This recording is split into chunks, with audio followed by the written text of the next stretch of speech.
5, 2, okay, here we go. Welcome to New Realities. I'm Alan Steinfeld. We're back with another session 5, 2. of what we're calling the ET Roundtable, although it includes many, many things. My special guests, recurring guests, Elisabet Sithouris and Marla Lombard.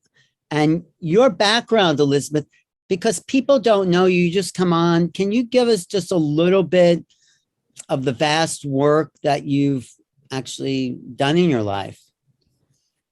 Well, I call myself a lot of different things, among them cosmic snoop. That's because good. I was born with immense curiosity and always wanted to know how things work.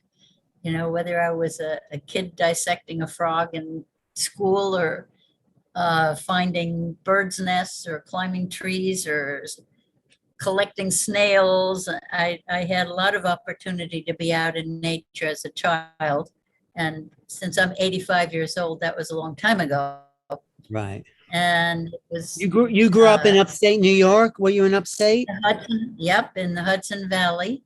Mm-hmm. I was born in Athens, New York, technically in Cairo, which was where the hospital was, because Athens was too small even to have a hospital. Right. You know, John West lived in Athens. Did you know John Anthony West? He actually lived for a long time in Athens. No. Do you know him, the Egyptologist? He kind of the one who discovered that the Sphinx was 10,000 years older than they said it was by the weathering. Really? Are you sure he was in Athens, New York? Because there's in Athens, Georgia. No, he was in Athens, New York, because it was out not far from Woodstock, and I visited him up there. Yeah, John Anthony West. John Anthony West, renegade Egyptologist. He did the film Mystery of the Sphinx, and he proved with a guy named Robert Schoch that the weathering on the Sphinx was not caused by the occasional rain in the desert, but was built when that whole area was actually much more lush and jungle-like. So they dated the Sphinx back to 10,000 or more. Could be, I don't know, 50,000. I know of that. I did know of that work. So, but I'll have to try to get in touch with him, because if he's still alive. Oh, no, he's no longer on the planet. So. Oh, too bad. He did live in Athens. Probably in school together. I don't know. I think he wasn't. I think you were old. I think you're older than him, actually. Maybe. I mean, I don't think he lived there early on. He lived there at towards the end of his life. Oh, okay. But yeah, which is probably 5 years ago or something. No, he's very, very brilliant guy. You would have liked him. And his whole focus was changing the timeline of ancient Egypt to show that it was much, much older. And other people have picked up that work, Graham Hancock and Robert Fabal, you know, tracing the direction the Sphinx is looking at towards the constellation of Leo. And it was really in the head of a lioness. The original, and that face, that head that's on there now was recarved out of the face of the lion that was there originally. I was down in the Sphinx there. I climbed over the fence at night.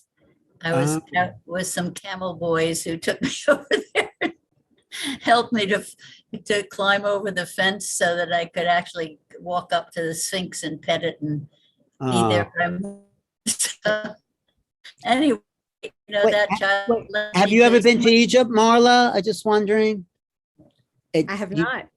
It is ancient. Every step of it feels really ancient. But anyway, sorry, Elisabet. Go. What else? Because I'm interested in your scientific work and people to know. Yeah, well, I was giving that background because my curiosity about nature came from having been immersed in it as a child, before people told you that you couldn't, you know, take your mind to be with animals and trees and things like that. And so I became an evolution biologist. And I call that being a deep pastist, because there's the life story of Earth, right? And so that's the deep past. And I did it in order to become a curate. You see, because know where you've come from, you have a better idea of what your options for where to go next are. And my real deep interest is in the evolution of humanity right now when we're making these cosmic connections and when we're understanding so much more about our Earth's biology and needs and how humans have done huge amounts of damage to the planet. And all these beings coming in to warn us about that is of great interest to me, because we need all the help we can get to wake people up to all the possibilities when we get our oneness, Marla so well understands, and when we know each other as not as others, but as the common family, the human family, then we wouldn't be doing harm to each other. We wouldn't be focused on what I call the juvenile stage of hostile competition, and we'd be getting into the mature phase of cooperative community where we care and share and love and have a great time on a paradise planet instead of trashing it for the sake of making big wealth for a few and never mind the rest. I know, it's so primitive. It's so awful. But before we go to the future, I just have a question about evolution itself, because I wrote a paper on it and no one could actually tell me how one species becomes another. It wasn't adaptation, because adaptation is still the same species. So I figured it must be caused by some level of cosmic radiation or influence, cosmic rays that make the, what came first, the chicken or the egg, that makes the egg different than the chicken, that modifies with intention, in a sense, that genetic change that creates new species, because there's nobody has proved speciation, only adaptation. Is that true, or am I? No, not exactly. But it looks very different when in the more modern versions of evolution have shown, like Lynn Margulis, who worked with Jim Lovelock on the Gaia theory of Earth as alive. She was an amazing microbiologist who showed how much of early evolution is a bunch of mixing and matching and stuff. Like, for instance, in a butterfly, in a metamorphosis, there's a genome that's tucked into the caterpillar's skin as stem cells all through the life of the caterpillar. And then suddenly, when the caterpillar has gorged itself silly and hangs itself up to go to sleep and forms this chrysalis, these stem cells come out of that woodwork shell that has formed, and they start linking up together and build a butterfly. As the caterpillar dissolves, they use the same materials and build, and this has become a metaphor for the transition for humanity from the predatory, gluttonous caterpillar eating everything in sight, hundreds of times its weight in a day, to the butterfly that's light on the earth and beautiful and, make us think harmony and spirit and things like that. So these early mixing and matching things, like how do you speciate something when a clam takes in green algae and that become part of itself and help it to feel itself. So you have these communities of very different kinds of creatures. A creepy crawly thing eats a flippy flappy thing and then keeps the genome, and it's wildly creative compared to what the sort of stodgy Darwinian accidental changes that get incorporated or don't. Well, how does your body decide whether to incorporate a new gene or not, for example? Most of our genome is like ancient bacterial stuff, right? Right, bacteria. The genome, you see, is an information library. And I think genes were invented by ancient bacteria as a storage system of information, like a blueprint that you could store.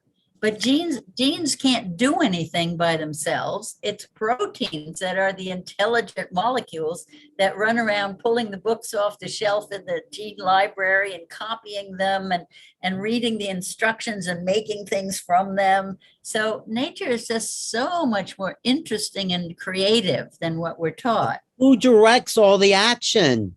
Well, where's that like change? The universe, the cosmos is us, and we are the cosmos. You know, it's my keyboard, from the matter to energy to spirit keys. The vibrations are always all there. I'm not a body with a mind and with a spirit. I'm a body, mind, spirit.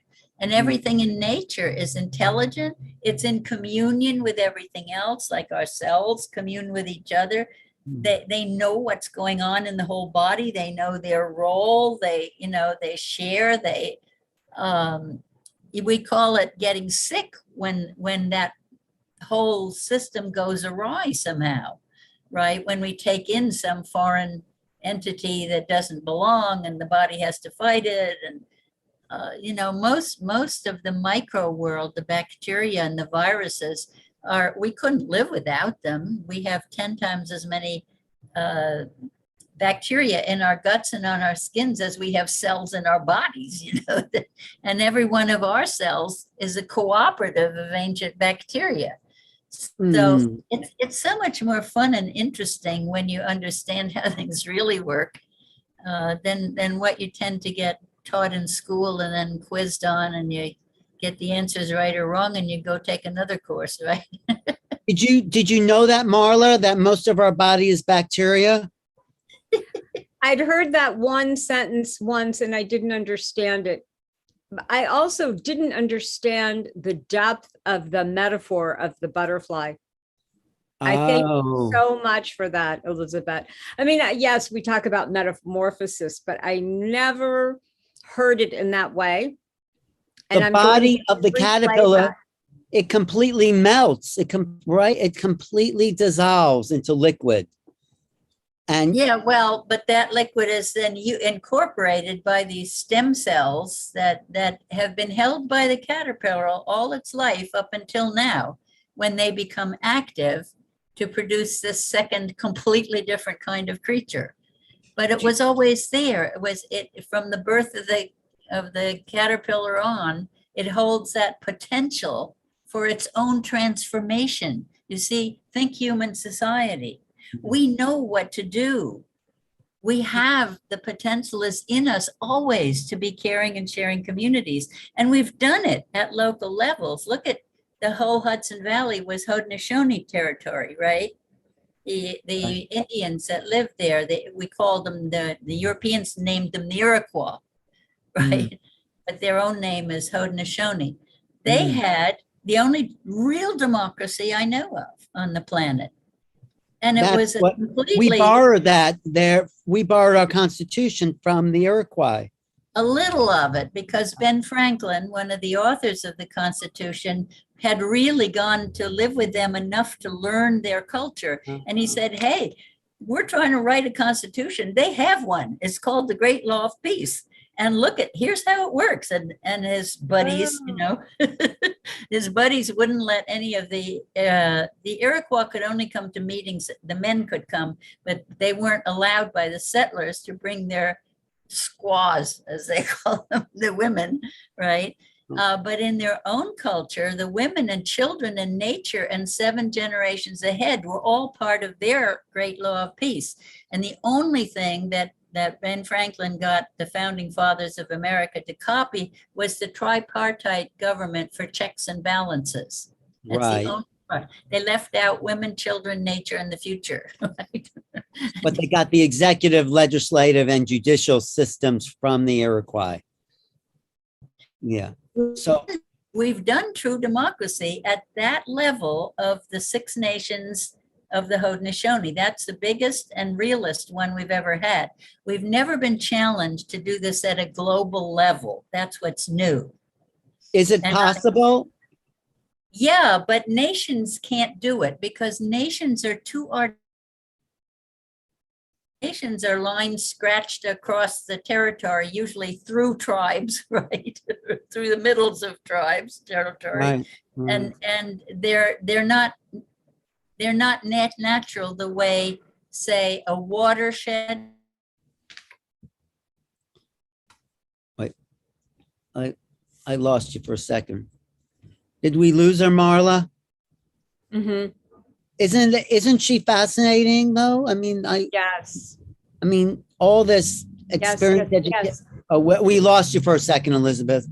Oh, I'm But- sorry. Where No, was it? No, you were just talking about the Iroquois, the Haudenosaunee. Is that what they're called? Yeah, And it's spelled Hauden, Hoden, Osaunee. and they were upstate New York. That was their. Well, in the whole upper East Coast of the US into Canada. Oh, There were 6 nations, the Oneida, the Mohawk, the Onondaga, the Seneca, there were 6 of them, all united under this great law of peace. They had originally been, hostile with each other, but they made peace together and lived for maybe, 1,000 years under a great law of peace. Wow. Yeah. And so we had so much to learn from them, and we unfortunately learned so little from them. well, we learned something. That's one question as it relates to the ET phenomena. Some people say only an evolved race who has made peace with itself can come this far. And other people say, no, just because they have advanced technology doesn't mean they've made peace. Look at the Nazis and the awful things, some sophisticated, like dropping an atom bomb on people. Just because they're developed doesn't mean they're peaceful. What do you both think of that? Is there? Well, we've said before, if they wanted to be hostile, they could have taken us out long ago. That's The true. technology they have. There's just no evidence at all that they're trying to make war on us. I agree. It would be a piece of cake for them. We know that, right? And what would they want anyway? That's true.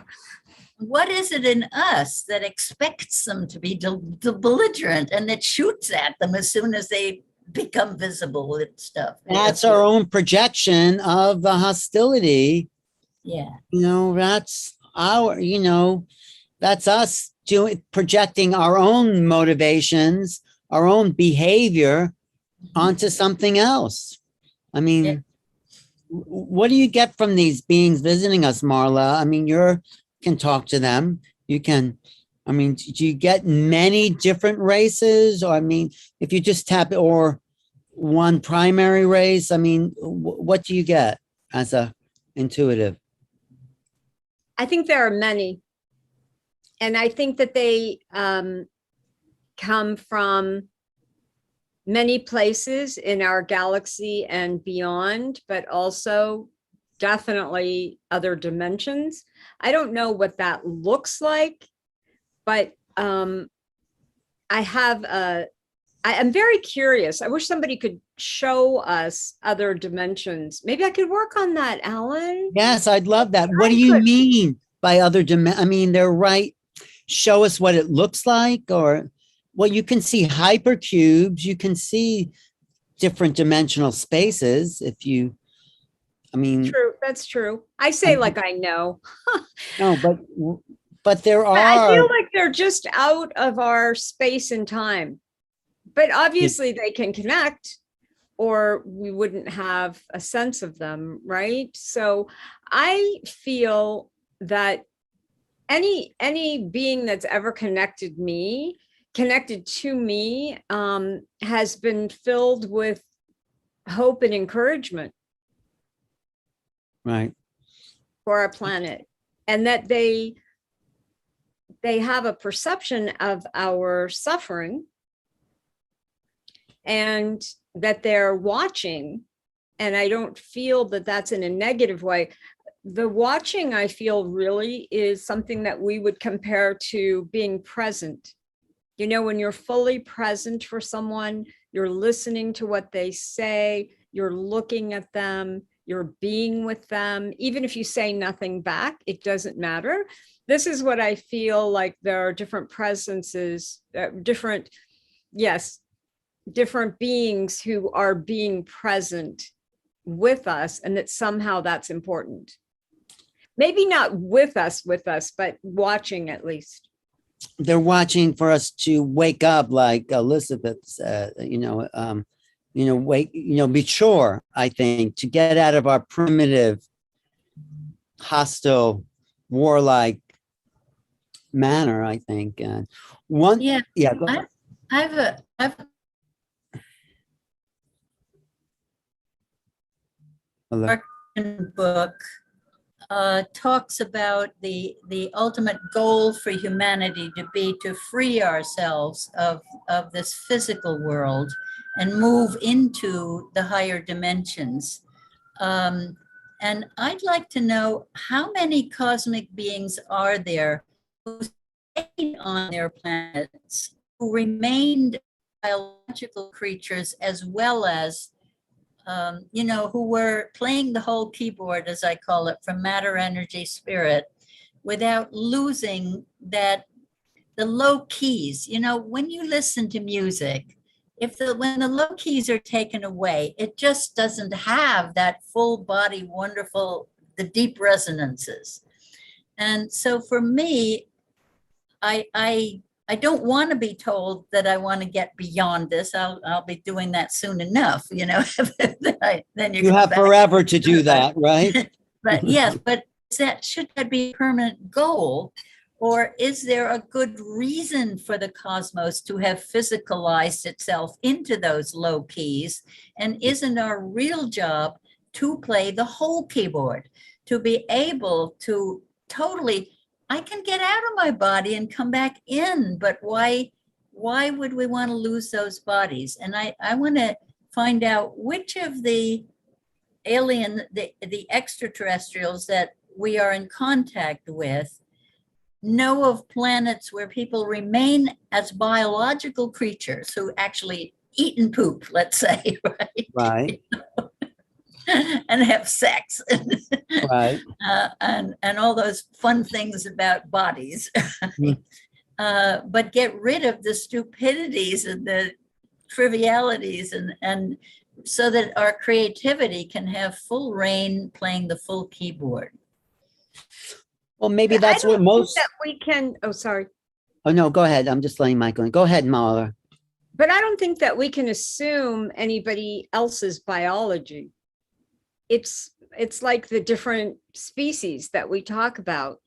I don't think we can assume what another being's reality might be and what physicality, what the full keyboard is for them. But I understand what Elisabet's saying. We've incarnated into these forms because we wanted to play the full keyboard. And that's the excitement. It's like the full range. That's why we're physical, and that's the fun of it, and all those levels, the good, the bad, the ugly. Hi, Michael. Good to see you. Thank you. I'm only here to say hi briefly because then I have a business call and then I have to help my mom who's 90. Oh, really? I have some elder care responsibilities, but hopefully next Wednesday I can. Yeah, we might do this 2 hours earlier next Wednesday, if that's okay. Yeah. But what do you think of the drama of incarnation, as what we've been saying here?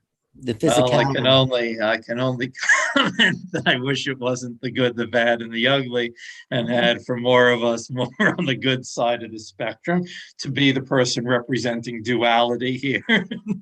I'd rather more positive duality. Well, it's up to us, right? It's up to us to bring in. Well, I'll have to get more wisdom teachings from you so that I can stay on the joyous side of the duality.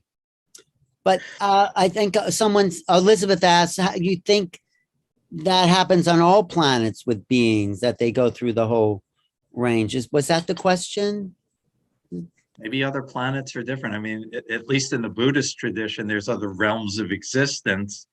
which are joyous and which are, characterized by samadhi and more positive states.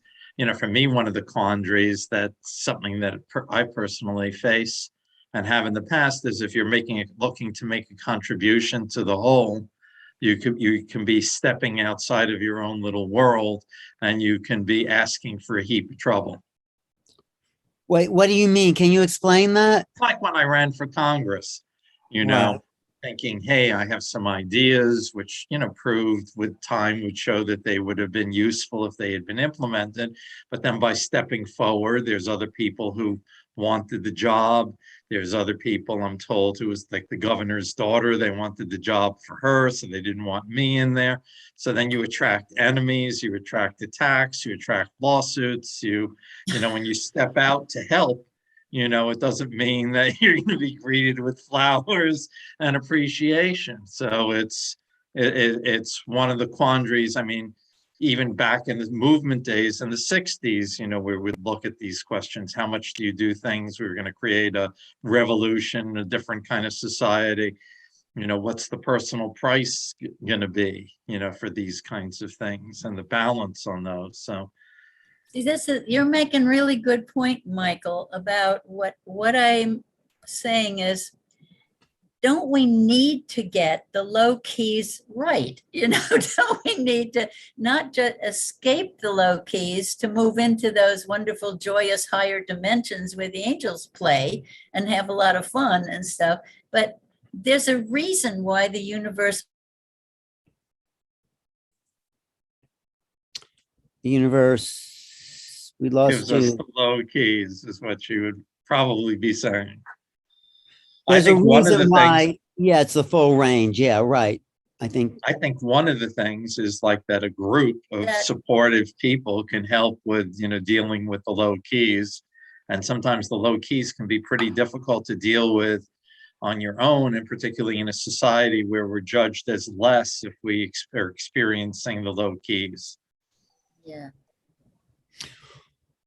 Right, but that's we want to experience all of it as part of why we become physical, so we can have that full range of the totality, those low and highs. And that's one point of view, but there could be other points of view that some people want to come here to experience fame or sexuality, the bliss of the human plane, or we're coming here to be a hero. I mean, I think different people, but I think the journey. But I don't know that I don't know when the travel agents for travel to Earth, are advertising their wares and their souls out there coming in. I don't know that they give truth in advertising about the potential range of human experience you might have.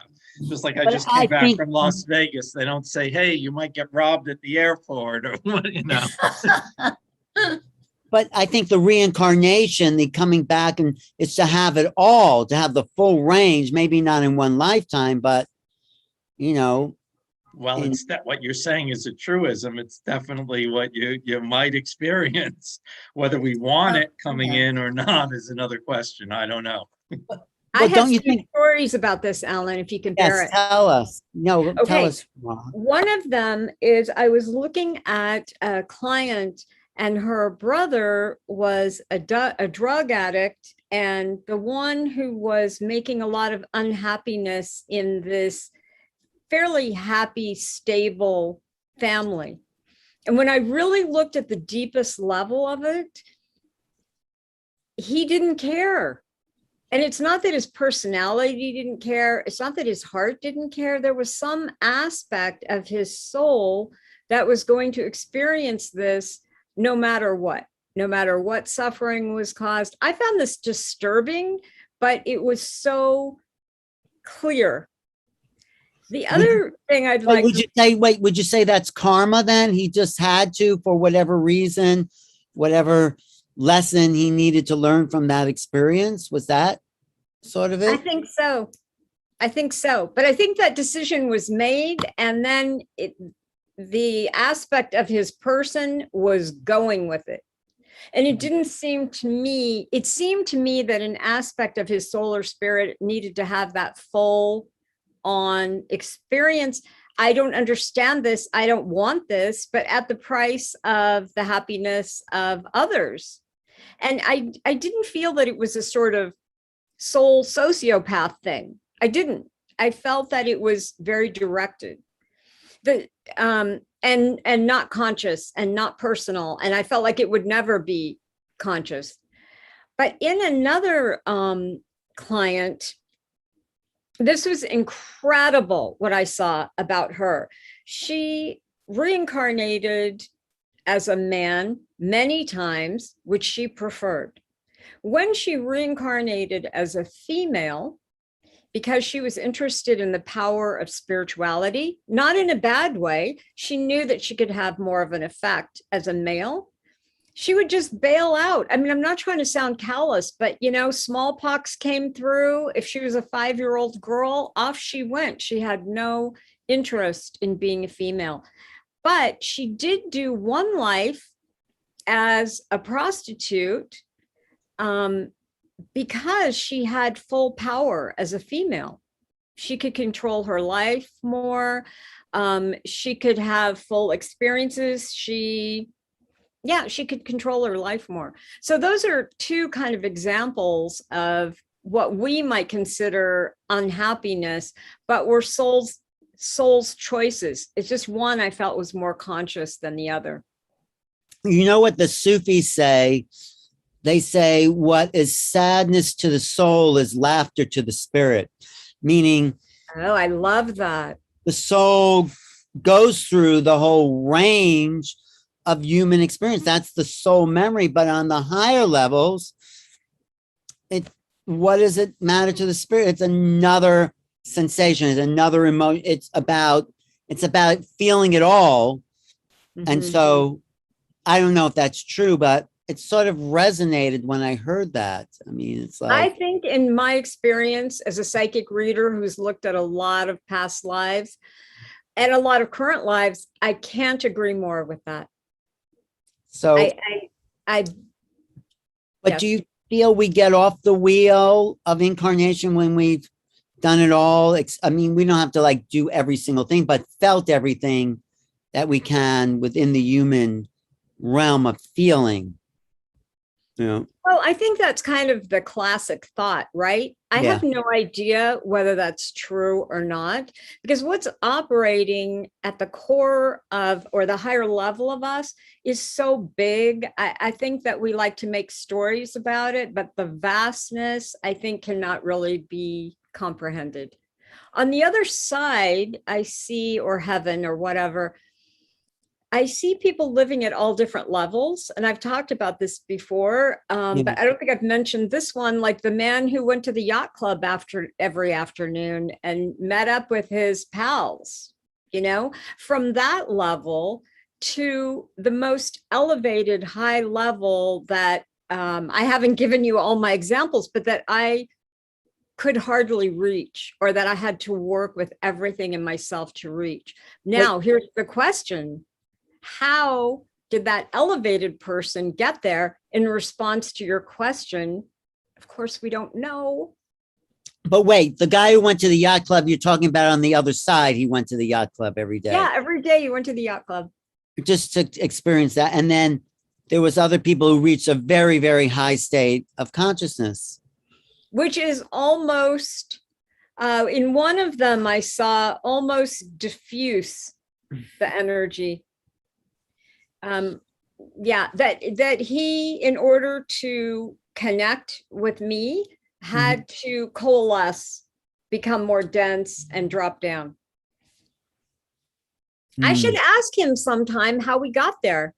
Do you think we're on those levels all the time? And we're not just here right now in this body, we're actually on those levels. Wouldn't you say that? I would say that. And I think it would behoove us, to use an old-fashioned word, to just be aware of that, right? Like, that's it. Let's just be aware of that there's so much more operating, how grand our system really is. Do you get that, Elisabet? Does that ring true for you?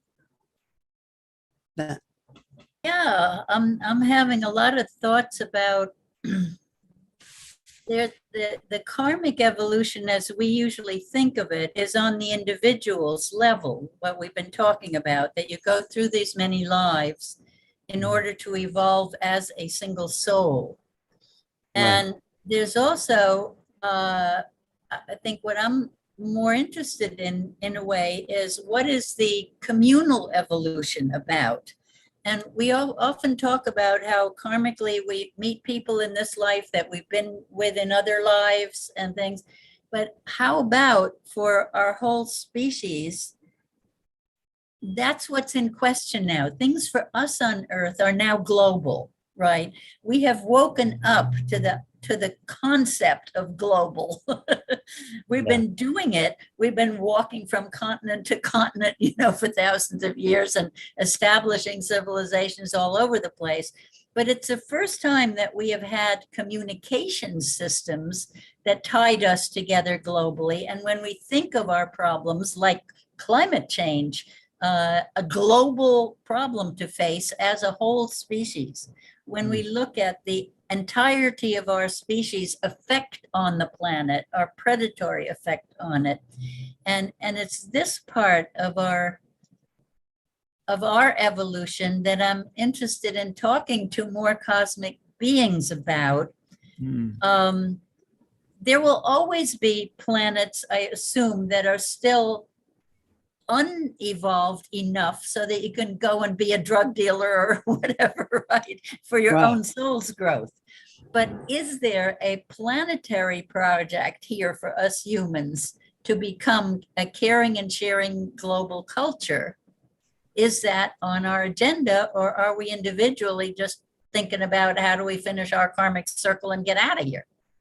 No, I think it is on our agenda. I just want to say, and that just gets us to a level playing field where we're here then to create and give back and be even grander, because once that harmony is in place, then the human spirit can really do its job of manifesting creative actions. That's music, art, film, and learning more about the ability to feel. That's what were you going to say, Marla?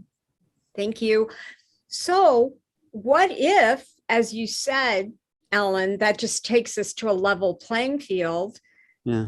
What if, I'm sure I'm not the first one to say this, but if we're all one, then isn't there maybe such a thing as the group soul, the global soul, the planetary soul that we could also be conscious of and somehow help to lift that? What would that look like? What could we do? We're doing it. This is what we're doing. We're trying to be positive, motivating forces for the collective awakening. I mean, that's what I want to do. I mean, as an individual contributing, but I think this is what Elisabet's fascination with the collective evolution, and you are helping people all the time. That's your work, isn't it, Marla? Yes.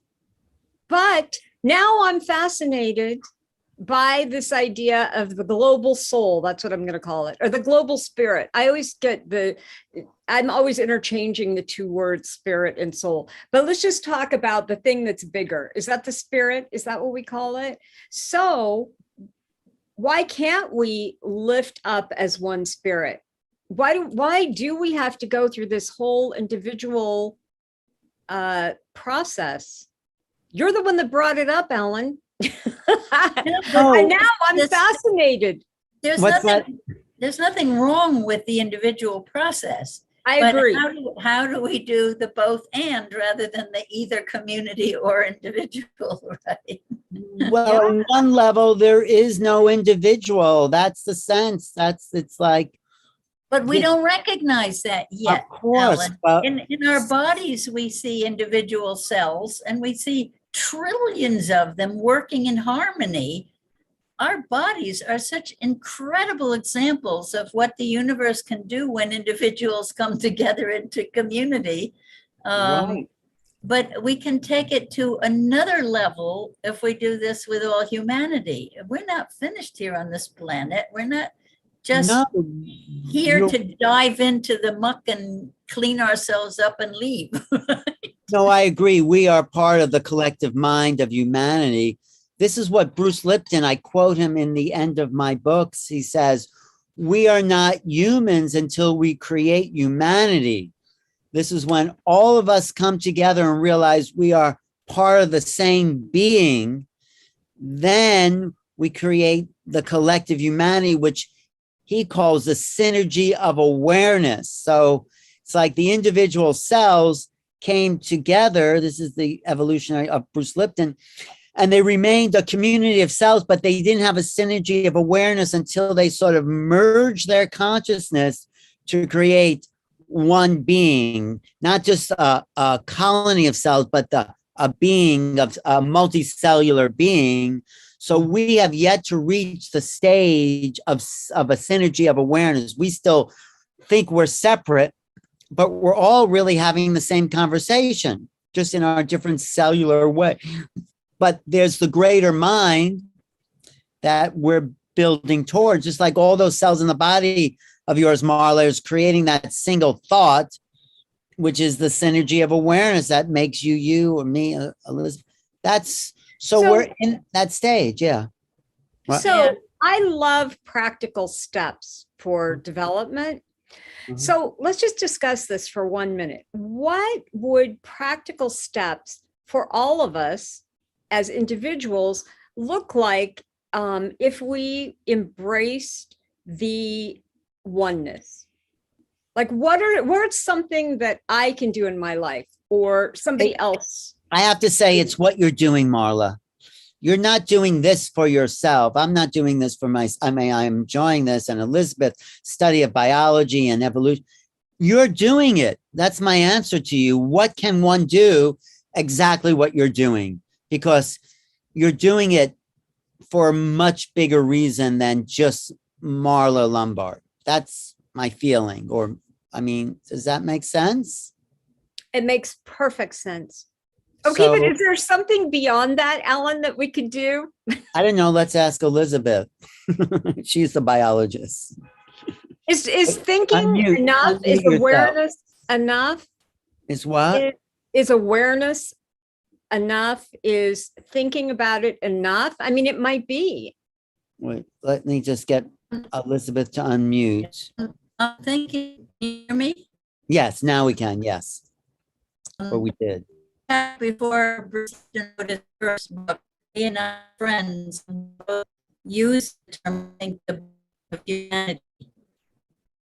We lost you. You're breaking up a little bit there, Elisabet. I know, and it's so important, Elisabet, what you're saying. It is.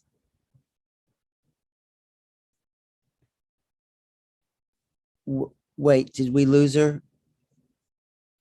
Well, I don't think we've lost her, but Oh, she'll come back. We did lose her. No, she'll come back.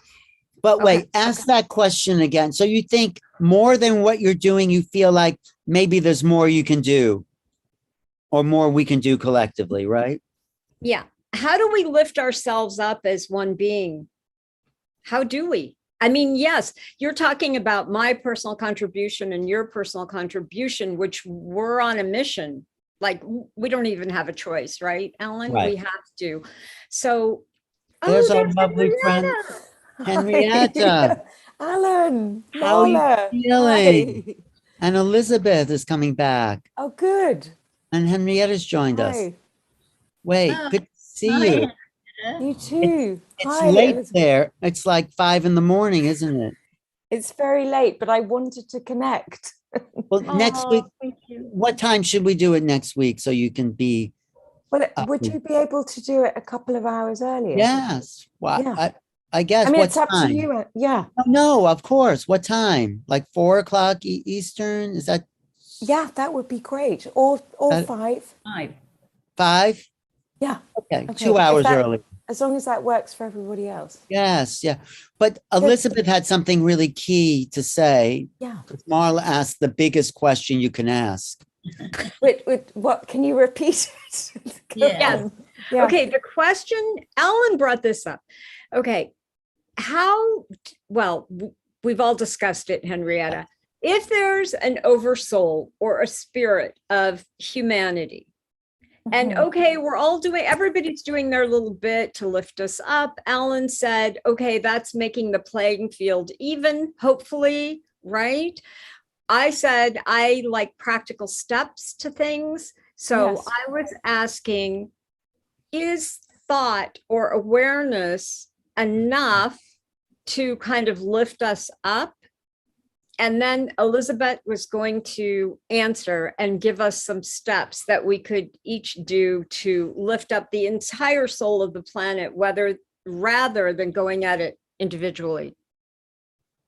Well, first of all, I don't think it's an either or, individual or community. It's got to be, how do we weave individuals into community without losing what we gained from our individuation? So our individuation allows us to say, I am an individual entity with a lineage, a karmic lineage, a biological lineage, and hopefully a cosmic lineage, right?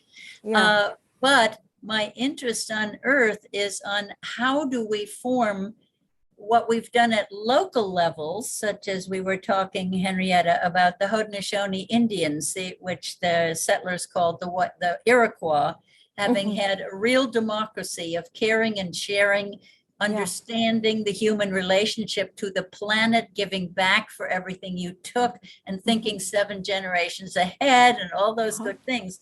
But now we're challenged to do that kind of communal thinking at a global level. And I'm saying nations won't be able to accomplish it with each other because nations are unnatural entities. Right. City, they're just scratches on the ground right through tribal territories, right? Cities, if they have grown from villages slowly, gradually, with human lineages, throughout their growth, then cities are living entities and they look just like cells. When you look at cities from the air, by night or day, they look like cells on a substrate, like an amoeba with its nucleus hub, the nuclear hub of all the activity, and the pseudopods reaching out to the countryside for nourishment. And, so I see a strong possibility of alliances, and there are people waking us up to that, like Marilyn Hamilton with her integral cities approach. Like the fact that mayors who don't have standing armies, cities no longer have standing armies, right? And the mayors are getting together around the planet. And things like the eco villages. Along comes a Ross Jackson benefactor, and he weaves all these different little eco villages together into one network that communicates with each other, that shares their experiences. We have examples, and we're trying to globalize this whole thing. And that's why I've been asking questions about cosmic beings, Henrietta, about, are there planets where the beings have remained biological, who have remained in the low keys of matter while evolving into the oneness of spirituality, to show are there showcase planets that have achieved all this? And is there some point in an occasional incarnation of somebody who hasn't yet reached nirvana to get to experience what that's like, right? To tell it to others, so that we eventually get a cosmos with more and more woke planets in it? Or are we just trying to escape Earth for a higher dimension? What do you think, Henrietta? Where are we at as a planet in crisis, I would say? Yeah, well, I don't know. The crisis thing, I mean, I definitely look at it more in terms of, transformation. I like to use, because I don't think it is crisis. I think it seems to me like a natural, everything is following its natural course, right? We may have arrived at it through, this point, through a lot of, very misguided choices collectively, right? But, I just believe that we can change things quickly and boldly and fantastically, if we do exactly what you've just said, Elisabeth. From the from the individual to the small communities, using your model of the Indians. I mean, I always go back with Alan to the Australian Aboriginals, you know, because I've always been fascinated by their way of being. Mhm. And I've never read a better model than that, actually, for, you know, all of us right now, except that we're living in very different circumstances with, you know, histories of science and biology and study, and, you know, it's yeah.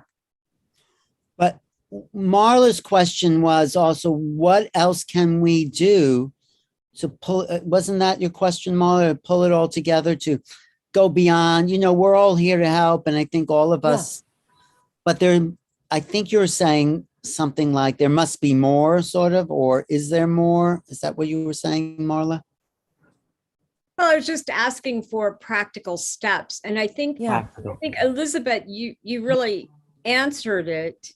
And that is accepting who we are, our spiritual lineage, our cosmic lineage, and our biology. Okay, but now I have another question. How do we get to acceptance of that? I tonight, this conversation has led me to a different awareness. And that is great. And it's lifted me actually to a place but I was talking about the spirit or the soul of the planet, but of course, all of life has a soul.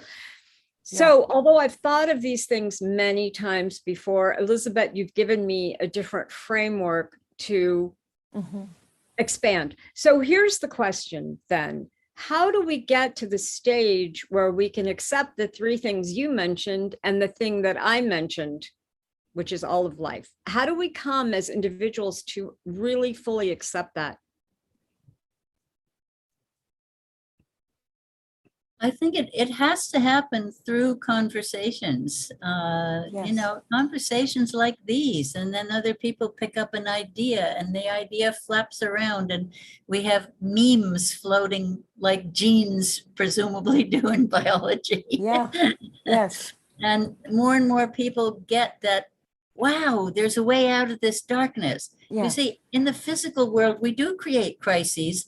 And as the Chinese recognized in ancient times already, every crisis is an opportunity for growth. Exactly. And so we bring on the crises as opportunities for growth. So the world soul now, the Gaia soul is saying, help, you know, I'm your mom and you're killing me, right? And the human soul is saying, oh my God, we're damaging mom, right?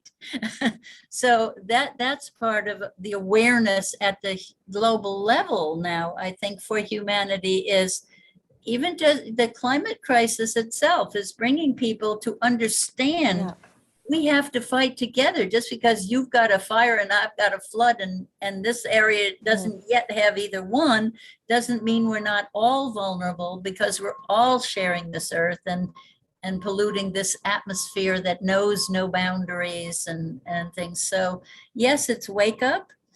And I also see the caterpillar really fighting for its life in this global move toward authoritarianism. And how we see that's an opportunity for people to see, how much am I still not individuated enough to stand up for my own rights, or to connect with people who say, there's too much lockdown going down here. This is inhuman. I don't want to be disconnected from hugging my friends. And it's all part of this game of growing up, of maturing, of evolving. And yes, I'm with you, Henrietta, in that it's all happening, but it's happening because of us who are waking up, because we are taking action, because we are sharing ideas, because we are exposing the frauds, and more of them are open now. Yeah, and also because I think we're finding, I mean, I suspect that we will find very new capabilities amongst ourselves as groups in ways to perform, in ways to do things, in ways to create, you know, and my sense of it is that we're kind of at the beginning of something very different to what we've ever known as humans. I mean, I know externally, right, but actually within ourselves too, you know, individually. I think a lot of people, I mean, I'm just going to use an example of so many people that I know are sort of going through a huge phase at the moment of real kind of cognitive dissonance. They just can't kind of overwhelm, right? In so many personal situations as well as what's going on, you know, everywhere else. But that in itself, then I'm sort of watching that transform them to literally that can turn into an act of kindness that they've never performed. A sort of giving up of an old habit and doing something completely new that then creates a new project. I mean, so that opportunity that you were talking about, I think is, it seems like it's an organic process when everything is breaking down, right? To be reformed. And as Alan has said so many times in these conversations, it's not something really we can imagine, right? It's unknown. And so like going back, it has to be unknown, because if it was known, it would, but we're evolving towards it. We're creeping towards Bethlehem, I think Yeats said, you know. Yes, exactly. Slouching towards Bethlehem.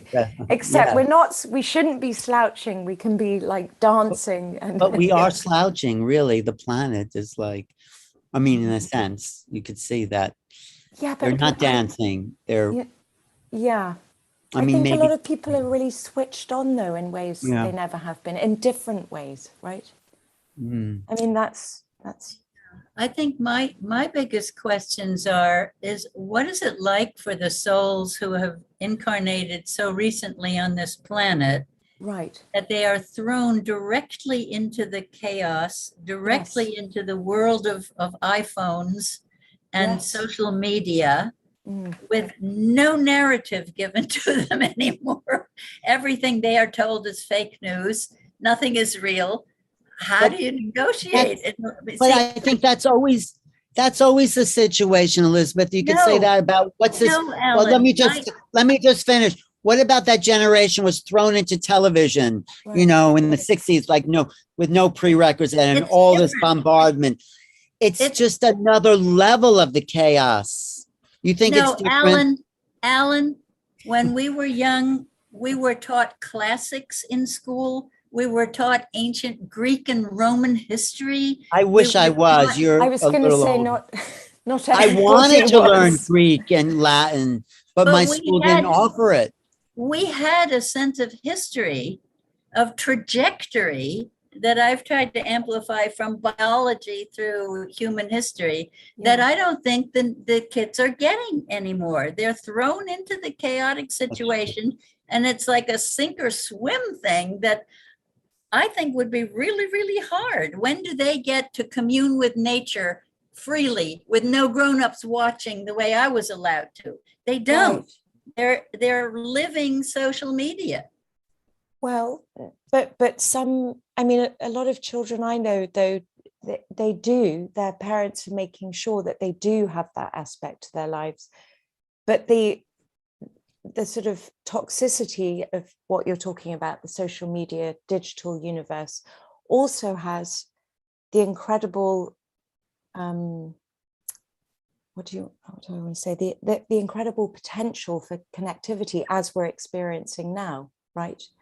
So they might not have the history, and I know what you describe as your childhood. Mine was similar, but they also have all information at their fingertips, right? You can go rather than sitting in a classroom, they can explore all the things that we weren't able to explore at their fingertips. Right.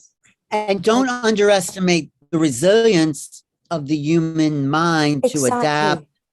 I mean, it's not, yeah, they're disconnected from nature, which is unfortunate, but maybe they'll be like in the age of enlightenment when everyone was rational, in the 1700s, there was all these romantics that came along and said, no, we are not going along with industry. We are returning. So there's always that sense of duality. One part of the society is pushing this way, and then there's movements. Pendulum swinging the other way. Yeah. I think there's a movement towards decentralization now. I mean, So do I. 500,000 people left New York City 500,000 left New York City during this pandemic. So I don't know. It's the cards are up in the air and they have not landed. That's a good way of putting it. Yeah, the cards are up in the air. But I know what Elisabet's saying. It looks so chaotic but I just spent time with my nephew, 15 years old, and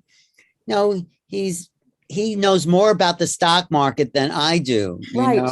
He was telling me what to invest in. Yeah, and what? Well, and also a lot of children, friends of mine's kids also know a lot more about nature than we would assume, right?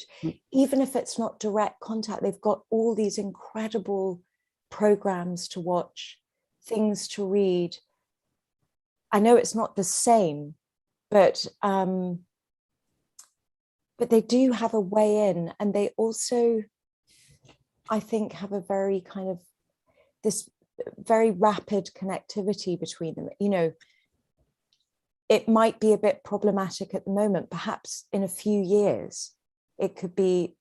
I'm going to have a hopeful sense of kind of being able to use technology in ways that are unimaginable right now, that will be incredibly beneficial. Right? Go ahead, Elisabet, please. Just that sort of hope. Yeah.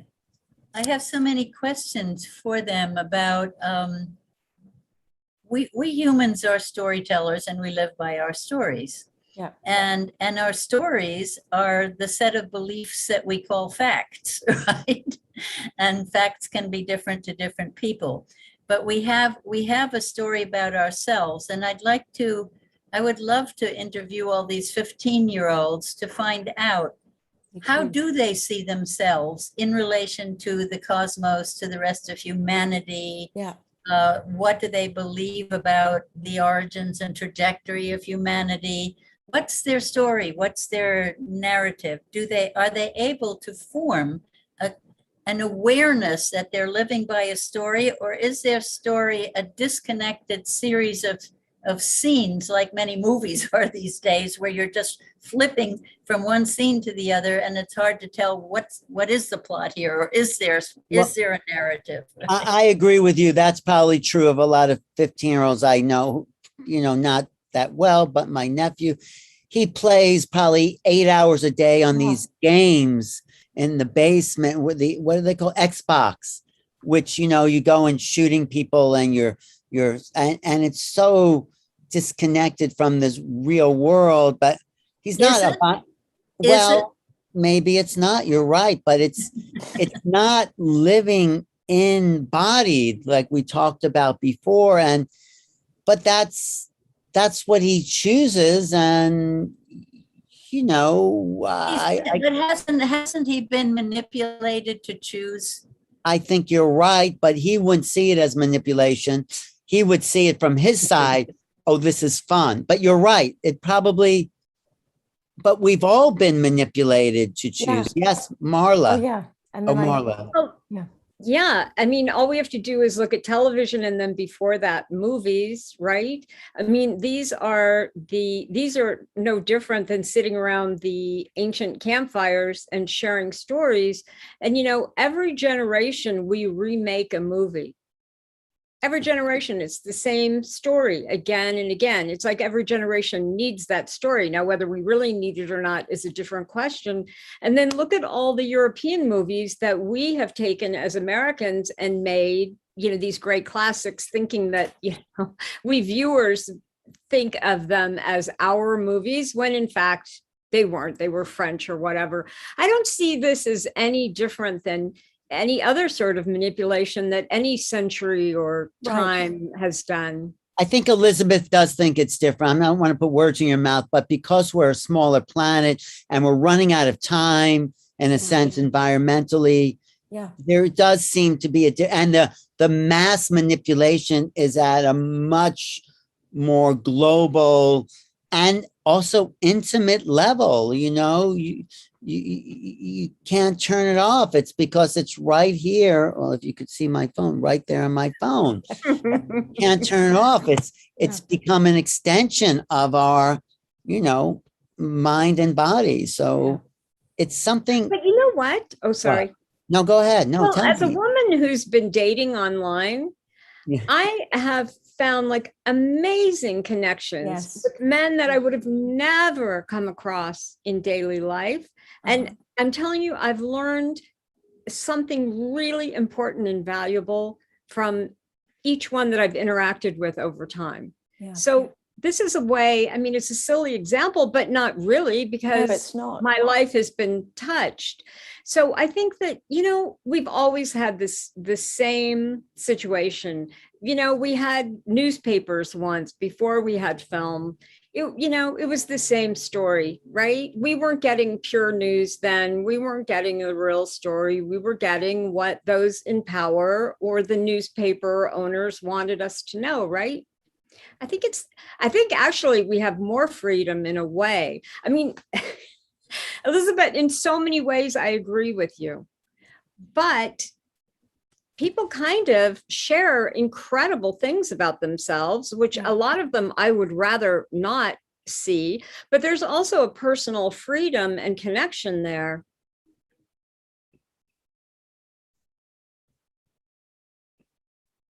That's all.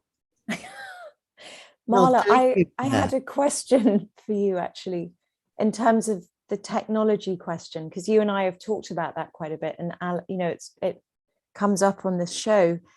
I mean, I would happily just, I feel like I would happily live without it and just be in the natural world, right? But we have it.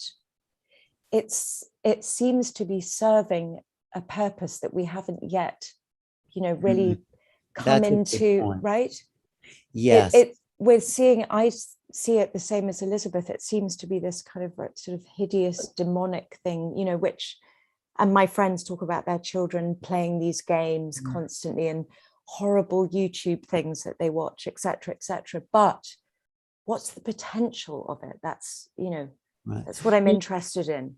This whole conversation sounds like Charles Dickens, that book. It was the best of times. It was the worst exactly. of times. What is like, that? That's it's not A Tale of Two Cities, or is it? Great Expectation. Great Expectation. Yeah. Well, maybe it was A Tale of Two Cities, but or is it Hard Times? But maybe it's always like that, but it's a spiral. It's going to another level of complexity. It's not just a cycle. It's like even more the best of times and worst of times. Exactly. That's exactly it. I mean, but will we ever get off that wheel, that spin? I mean, I think this is what the hope of why that utopian possibility that we're fishing for. But is it possible? I think it is possible in a 3D world, but we have to do a big reset, you know? Well, is it possible that our very biology is changing too, you know, on the cellular level? Well, actually, I want to ask Elisabet that question, because she talked about the stem cells embedded in the caterpillar. Do you think we have stem cells embedded in us that we have yet to discover? Exactly. Well, yes, I think that all of the cultural creatives, as we were called in the year 2000 in the book called Cultural Creatives, that they were talking about stem cell people on the planet who were seeding the ideas for the new world. I flinched at your using the word reset, Alan, because there is the global reset Yeah. That's being done by the World Economic Forum people. And I mean, they have 10,000 young people, leaders in training all over the planet for their version of what humanity should be in the future. And at least half a dozen heads of state, including Macron in France and Trudeau in Canada and Jacinda Ardern in New Zealand, are graduates of their Young Global Leaders training program, actual training program. What is the global reset? What does that mean? Look it up. There's a lot of information. You see, this is not a conspiracy that's hidden. This is out and open. They have pronounced that this is their agenda for the world, and they're working together with the Chinese are very much a part of the World Economic Forum program. I actually know one of the two children of the man who has spearheaded this whole thing, Klaus Schwab, who's head of the World Economic Forum. And I'm friends with daughter Nicole. His son is in charge of the China version of World Economic Forum and is married to a Chinese woman, I believe, lives in China. And this is a global takeover program in which you're going to digitize everything. The currencies will be digitized. Everyone will be on social media monitored on their devices, and you won't have to work. You'll be given an income. It'll all be in digital currencies. And all of it depends on the internet functioning flawlessly, as always. And I keep thinking, hey, the internet is technology. It rests on a huge energy consumptive infrastructure that any security expert in the world nowadays will tell you is more vulnerable to attack from cyber terrorism than anything on the ground can possibly wage in terms of war. So what if the cell phones don't work, the money machines don't work? What if no supplies come into Hawaii where I live and we have only a 3-day food supply in store? We don't think biologically in our daily lives. We say, oh, well, this will all sort itself out somehow. But we need the awareness, not just on the spiritual level, but on the physical level of how vulnerable is our technology? How quickly can we shift to safe, green, clean technologies that won't be vulnerable to breakdown? Right. So many questions. Sorry. No, go ahead. What would a safe green technology look like, Elisabet? Well, we have some. There were ancient ones, such as what happens if you don't have any drinking water on a Greek island because you have no wells. You stretch a sail over the salt water and let the sun beat down on the sail, and pure water runs off at the edge that you can collect. Like, right, there's one. Wow. So people survived droughts and all that. They lived well in deserts. I went to Morocco just to study how people lived well in deserts 1,000 years ago, right? They had air conditioning worked out by the way they designed their buildings, copying nature, where when you have a chasm in the mountain and the sun only crosses quickly, it never gets hot at the bottom. So they built their buildings with narrow streets and high walls, so that the sun only spent 10 minutes getting across the alleyway. And then they had their gardens and their fountains and everything, behind the walls. So we've long known how to do a lot of things that are very basic and important technologies. And in communication, I say, hey, practice communion, the way the rest of the nature is in direct contact, so that you don't need all the internet to do it on. Wow. Thank you for that, Elisabet. I love your research and, your wealth of information. And I'm so happy you're sharing it here, because people need to hear what you've learned, and and that there's hope for humanity, because people do have this ingenuity of living in nature and in harsh climates and surviving whatever. If we lived more in harmony, that would be what people have worked out thousands of years ago. And They- adapting, right? Yes. How And- incredibly adaptable and Yes. ingenious and creative and We are incredibly creative. We are incredibly creative beings. Together. And there are, as I love that Rumi quote, there are 1,000 ways to kneel and kiss the earth. We need everybody who has some passion that will contribute to living a caring and sharing world. Music, art, politics, science, you name it, economics, politics, do what makes your heart sing to bring people together, to become attractors for each other, yeah. build that caring and sharing world. We're kind of at a time. This is here. exactly what the aliens, if they are that, are waiting for. They're not going to show up before we get our act Yes. together. I mean, it just seems, what would be the point? More distraction, Right. we don't need any more distraction. We have our iPhones, but we need to get that level together. And then it doesn't matter if there's aliens there or not. I mean, it just like That's we a got good to, point. That's a good point. They're here. Yeah. but they're not going to do it for us. They're not going Right. to clean up our mess. They make that loud and clear, don't they? How do you, because they just Well, haven't. the only time they've interfered is when our nuclear technology was getting out of hand and ripping up other dimensions Right. that were important to them too. They had to stop us a few times. Is there any evidence of that? Because I told someone that, our nuclear, is there? Oh yeah, it's on record that the missiles have been deactivated and. Oh, stuff no, like but any that. record that nuclear explosions actually rip holes in time, space, and other dimensions? Is there? Oh. Well, that- we don't, in our physical world, our physical instruments can't measure in the high keys, as I call them. Right.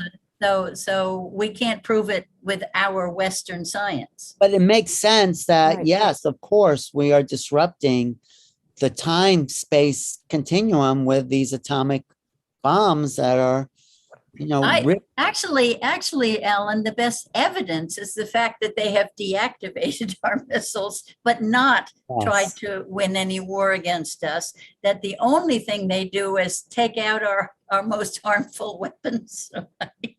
Yeah, no, there definitely is evidence for that. And I That's guess, a pretty loving approach, isn't it? Like taking the stick away from the kids. Yeah. yeah, taking the stick away from the kids. That's a good way of putting it. But I think, these generations we're talking about, these young kids, I think the world is going to be drastically different somehow than the one we're in now. I don't know how, but it just feels like It does feel that way. right? Yes. It's something. Well, light trumps, turning on lights is the only way to end the dark, right? And love Yeah. always trumps fear and hate. So all we get to do is build the butterfly. The butterfly, yes, we are the So And you can't step on caterpillars if you want butterflies. That's true. well, what do you mean by the caterpillar we'd step on? Like If you step on the caterpillar, it'll But- never turn into a I know, butterfly. but who's the caterpillar in this case? The greedy predatory global chewing up the earth machine. Well, but we have to stop them, don't we? Well, yeah, I think we could corral them and put them in nice greenhouses where the butterflies can get out. But rather than stopping, isn't there a way? I mean, I know this hasn't happened yet, but do you think there's the possibility of us being able to, rather than sort of stopping, which implies going into combat in some way, Yes. it's just creating alternatives that are just more effective, Yes. powerful, enjoyable, Both and Right. Henrietta, because Right. we scare ourselves as we learn more about global warming into developing the alternative technologies. Exactly. Mhm. So Why the do we have function to of scare fear is ourselves very and- useful. Yeah, but it's very useful. But Like That's not the to be hope. afraid. Mhm. Elizabeth, you are giving us hope, as Marla might say. Yes, we can't let the fear paralyze us. We No. can't Well, let the it's exciting to be faced with a challenge, right? Yes. Yep. It's a great Absolutely. That's why adventure. we're here. We're That's the why we're here. bridge. That is why we playing the full keyboard, Elisabeth, the full board. And we Yeah. signed up for this one. I guess And we what did. did you say, Marla? You said that the bridge. We're at the bridge. We are the bridge. I mean, Right. it's such an exciting time to be alive. It is. Yep. It is. Well, you never know what's going to happen next, right? I mean, Totally.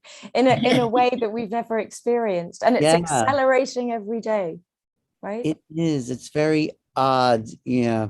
May you live in interesting times, the Chinese would say, as their curse, right? That was their Chinese curse. May you live in interesting times. Yes. And I like what your reference to. It was the best of times, it was the worst of times. I like that idea of that concurrence. But maybe it's always that way. Absolutely. But I liked then you went into Yeah. the spiral. Right, which right, seemed to right. get more complex and yeah. I think we will hit a Maybe peak. simple. Are you getting tired, Elizabeth? I know it's past your bedtime. No, That's- Definitely mine. it's not I- past Past my my bedtime. No, I know you're in pain.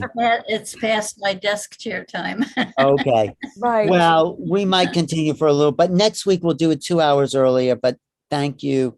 And we want to hear more of your resume next time, your evolutionary. Yes, Elizabeth, Yes. I hang on your every word. Me too. Oh, Marla, I'll see you Friday, right?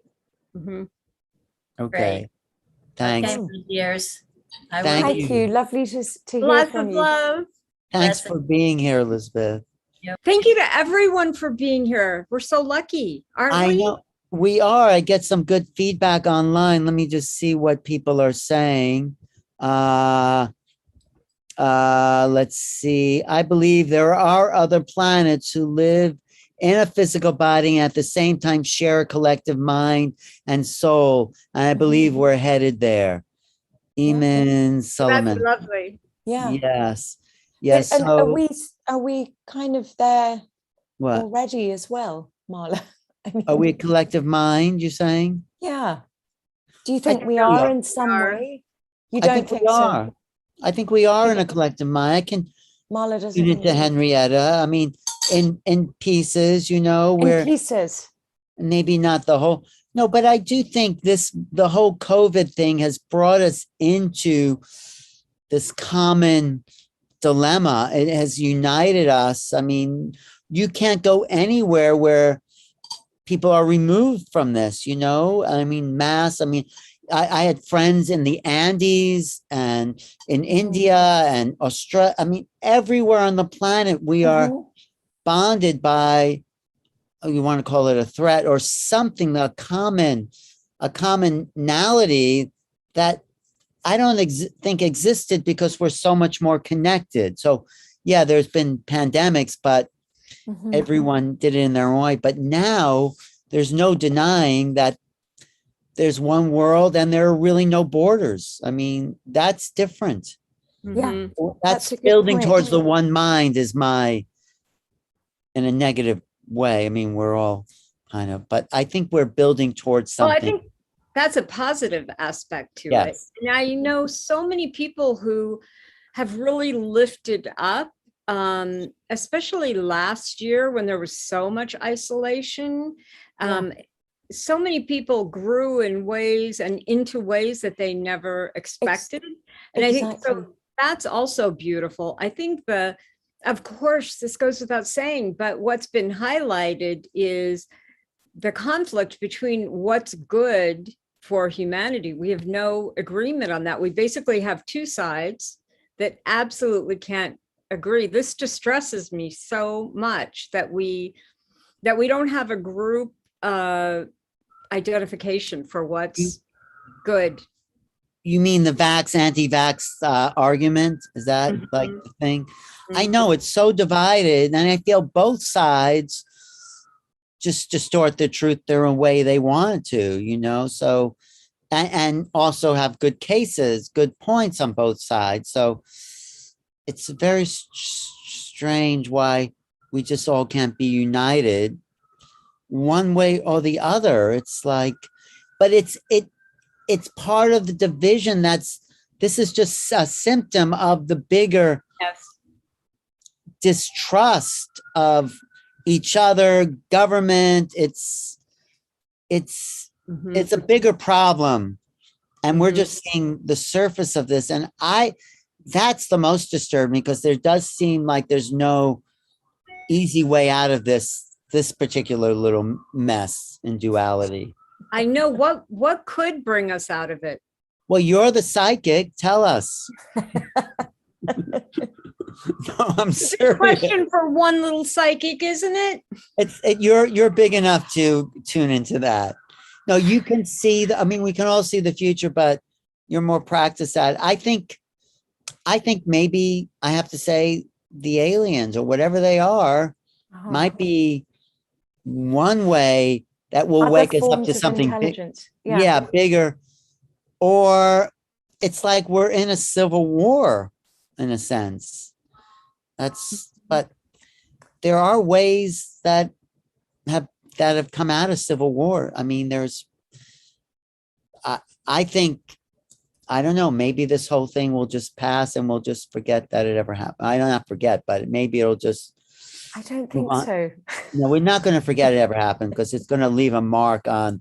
No, but also we're not going back to anything. We're going No, forward, it's true. hurtling into new territories. It is my new sense. territory. Very, very new.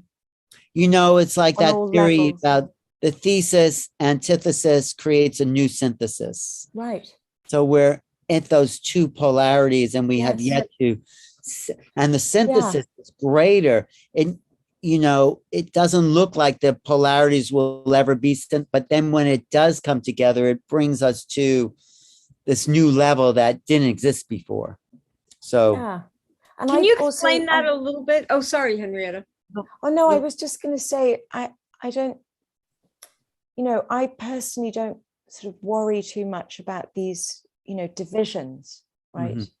These sides. Right. I mean, because this is all, human opinion. What matters is what you're doing directly in your community, what you're contributing, positive, right? Because the dialectic, using our language, well, that's just what we do. I mean, right? I don't know. I just want to get lost in that. Yeah, in that duality. But to describe thesis, antithesis, and synthesis, somebody has an idea, someone comes along, would say, no, that's not true. Opposing, And then there's a third thing that happens. Let's say, but like, I'll give the example of no one believed that rocks could fall from the sky. It just was. This is in the 1800s. That was ridiculous to think. And someone said, no, I saw a rock fall from the sky. And then you put those two together and you get a much bigger cosmology of meteors and the universe being different. So the synthesis is always bigger than the thesis and the antithesis. Right. And this also in complexity theory, when systems have too much information, they start to get destabilized. And either they completely fall apart and just collapse, or they rise to a new level of complexity. Exactly. Yeah. But they have to have a structure underneath sort of in place so that new level of complexity can be built. If it's not there, the system just collapses. So that's complexity. That's sort of a short version of complexity. So do we have enough of a foundation to rise to a new level of complexity is sort of where we're at. This is the great question. And I think we do. I think that's why the ETs are here, to kind of cheer us on. Yes. Somehow. I mean, they wouldn't have been wasting their time. Maybe they would have, just in hope. Marla, what was the question we asked her just a moment ago? To see the future. How we can get out of this mess, Marla. Yeah, what do you see in terms of what Alan just said? Well, not even in terms of just what you project, just from like your own visionary place. Well, I agree. As a caveat, I agree with a lot of what Elisabet said about the vulnerability of our technology. It doesn't take, if we stop and think for 1 second, we see that. But, again, I see the same thing, that technology is really going to be one of the biggest factors that kind of helps us move forward. So I think you're right. I think you're right too. I think that technology has to evolve, but that evolution will maybe help us as opposed to all these people with AI paranoia. The machines are going to take over. I don't believe that. I think they're. I don't see that in the future. I don't see. I used to think that, and I really am seeing more of exactly what you're both saying. I think they're our tools. greatest friend and helper and tool, and who knows what kind of relationship we'll have. We don't even know what it will become. It will be something different. This is what this very crude version. This is what I've seen so much. And we're in the past, when I would do a psychic reading, I would see it in terms of one person. Generally, like this was like 5 years ago. I saw it a lot.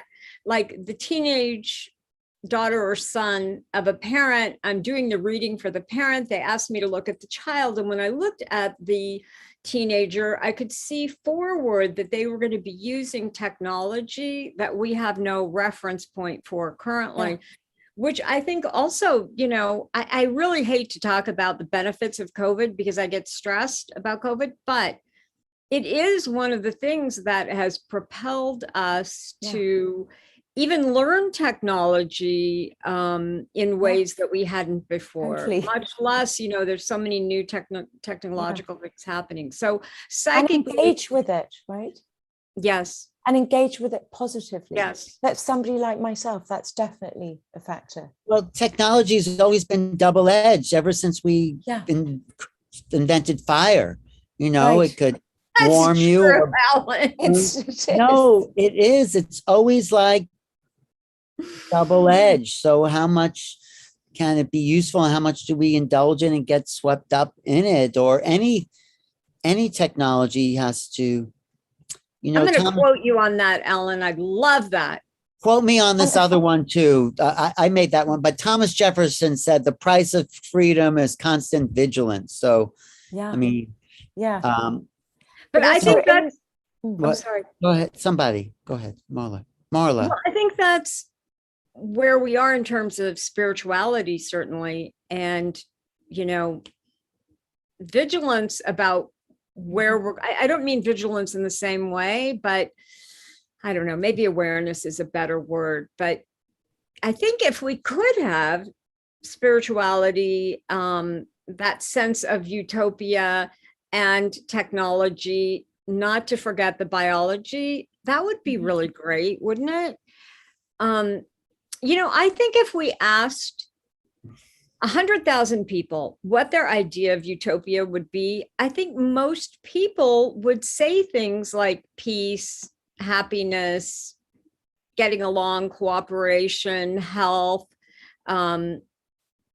basic financial, right? I mean, I think all people would probably agree.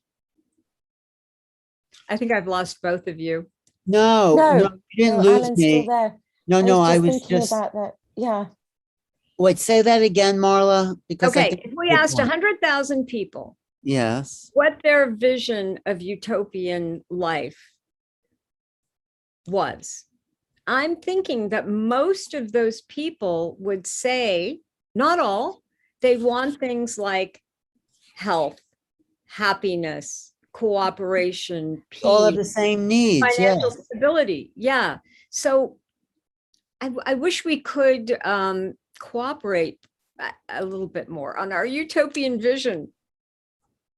Well, I think we all have. We're trying. Yes, I think humans have always had this. We've all have the same. We all want the same thing. That's why the duality is so surprising, because we really, in the end, all want, just that financial happiness, free. I mean, this is what Marshall Rosenberg said. We just have different strategies to meet those needs. And so But we have to want it for everybody else too. You know, we have to want these things, right? Yeah. I mean, and really genuinely, that's Right, not imposing one. exactly. Yeah. I mean, that intention has to lead. But you can only do, you know, you can only begin with yourself and keep going with that.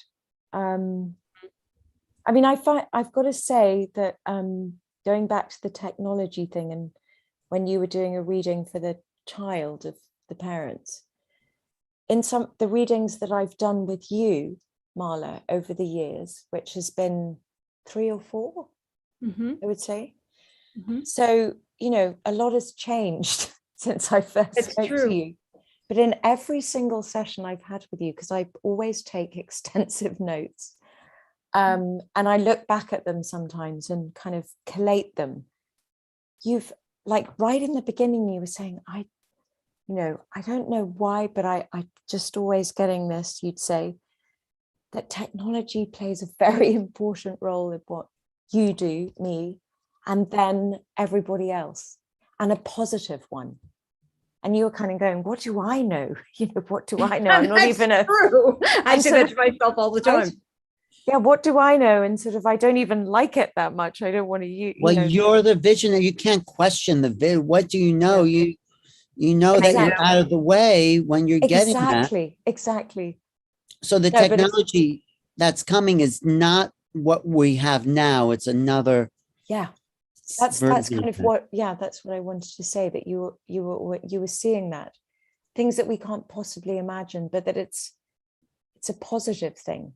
But how far off is that? Is it 10 years, 20 years, tomorrow, next year? I think it's very quick. Round the corner. I do see Yeah. round the corner. I think it's very quick, because I was getting these about a lot of people like 5 years ago, and Yes. seeing that it would be about 5 years. So Yeah. we're almost there.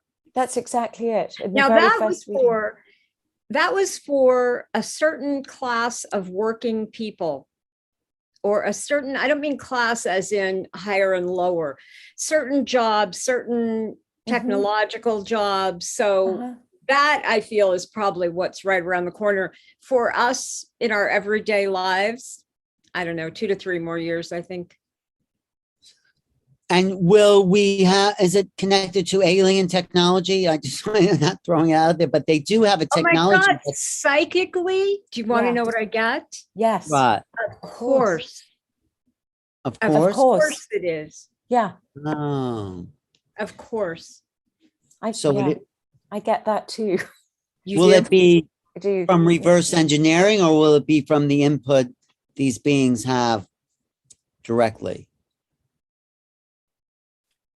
I think it's direct. Direct. That makes me feel good. That's gonna solve a lot of our problems. Yes. And do you remember when I told you about this holistic doctor that I talked to on the other side, and he said he was working with 3 different teams, and this was a few years ago, and they were all doctors and researchers, and they were working so frantically, I think, to help us. I think that that's also a part of it. Yeah. You know, I think we are getting a lot of support. So do I. Like, so much. I More think than that ever would help before. us to remember this. I'm going to remember this every day because I, like everyone else, get stressed out about things. Yeah. But as we're talking and as I'm getting messages, there's kind of no reason to, no, there's reason, but you know what I mean. There's some, we have so much support. Hope is helpful. And love is underestimated. Mhm. That's the message. Love is underestimated. Love is underestimated. What? Love is underestimated. Yeah. Mhm.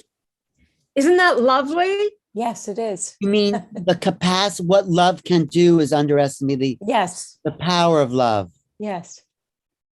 And that is, when I gave you that, the sense of that is so big and so Mhm. multi-layered and multi-leveled. I couldn't even begin to express it. Mhm. Oh, I love that you can't begin to express it because it's way too large. It's way too large. To So that's say- something that we can do in a practical level. You know, I was asking for practical steps earlier. Love more, right? Well, how do you Love in practically, spite of love. what do you actually do to love more? I mean, maybe that's nothing anyone could tell us, but how do you do it, I think Marla? we all know what love is, don't we? I mean, Yeah. I think there's so many aspects to it. Obviously, you know, there's romantic love, there's parental. I mean, it goes on and on and on. But I think we all understand what love is as a concept. So maybe we just have to feel this more. You know, I'm working on this book. If I could just finish the one I'm working on now, but I have this book outlined that's all about compassion and how to kind of think ourselves into it rather than just some, you know, just having the feelings of love come up. But until we figure that out, the feelings of love are good. Like the energy of love in our body is powerful. We're radiating that out to everyone else. I mean, Ellen, that's what the ETs are doing to us. When I was talking about that they're present and they're watching, I mean, that's a way of loving, right? That's totally. You're saying we're engaged in your life. Yeah, absolutely. That's a way to love. Yeah. And also, I think you mentioned Rumi before, maybe Elizabeth did, but I just thought of his words, you know, I awoke and love is service. Right? Mm-hmm. I mean, because it is. So in terms of like, what does that mean? I mean, it's continual action with compassion to anything around you, whatever living being it is, be it plant, animal, human, situation. That's so beautiful. I mean, I don't want to say that I prefer the word compassion. I don't mean that, but I feel that people are confused about this word love, you know, and that we don't have many. Go ahead. Sorry. Well, just this, that, you know, it is kind of compassion in action, but it's fueled by a natural desire, you know, it can't be artificially performed, right? I don't know. I think about these things. But what is it? It's so many degrees of something. It's not one thing. Yes, or no, is it's it? definitely not. No, I don't think so. But it is continual attention and devotion to everything around you and yourself, you know, the whole kind of relational aspect of reality. Isn't right? it what Elisabet said is the range of the keyboard? I mean, there's a million ways to Yes, love, right? Definitely. So who cares what note you're playing? You Exactly. know, C or high C. I mean, But just keep doing it at all whether times, it's feeling right? or action, you know, we may do loving action and not want to do it at all. I mean, that happens all the time as a human being. We have that. But you're not able to. Yeah, exactly. But you can. But we choose. Yeah, it's a choice. It's a choice. So at every given minute, when we can, we'll just choose love. Is it always that easy? I guess maybe it is, but maybe it's sometimes not. But what if it is easier than we think? Yes, I think it is easier. I think it could be. Yes, it's always good to choose love. Or to do anything with that quality, right? Even if it's no, I don't want to say that. To say even if it's destructive, but you know,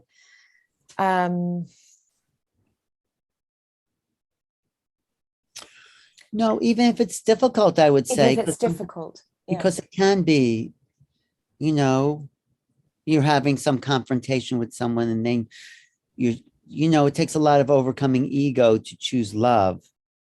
Yes, it does. Turn the other Doesn't it? cheek.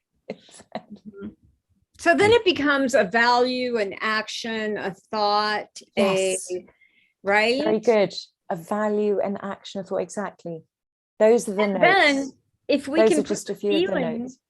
yes, if we can put a feeling with it, it's so much better because we Yes. love to feel love. And the cells Exactly. of our body love to feel love, right? And I'm sure that when we're feeling love, we're radiating that out. I know I already said it, but we know it's true. So yeah, when we Yeah, can. And also, well, that brings me back to something that Alan always comes back to, this, here we are embodied, Yes. and we are able, we're propelled by our desire at every which way, right? Whether it's a Yeah. desire, right? Mhm. And that's something that we've discussed in these communications with what we feel to be the ineffable, mysterious, Mm. alien, other intelligences. They're not embodied in the same way we are. Right. That's true. And there's something about our embodiment and being here on this planet that's crucial. There's, we have something to do with this quality of love, desire, what you're talking about. I mean, just our it's sheer about, physicality is but it programmed also transcends the join. body, though, too. I mean, that pure love is transcendent. Yes, well, for sure. But our embodiment is the key, isn't it? I mean, I don't know. and here we are. Must be. Yeah, here we are. Here we are. Isn't that wonderful? Yes. It is. It is. I'm having nice chats on the YouTube. On Someone- technology.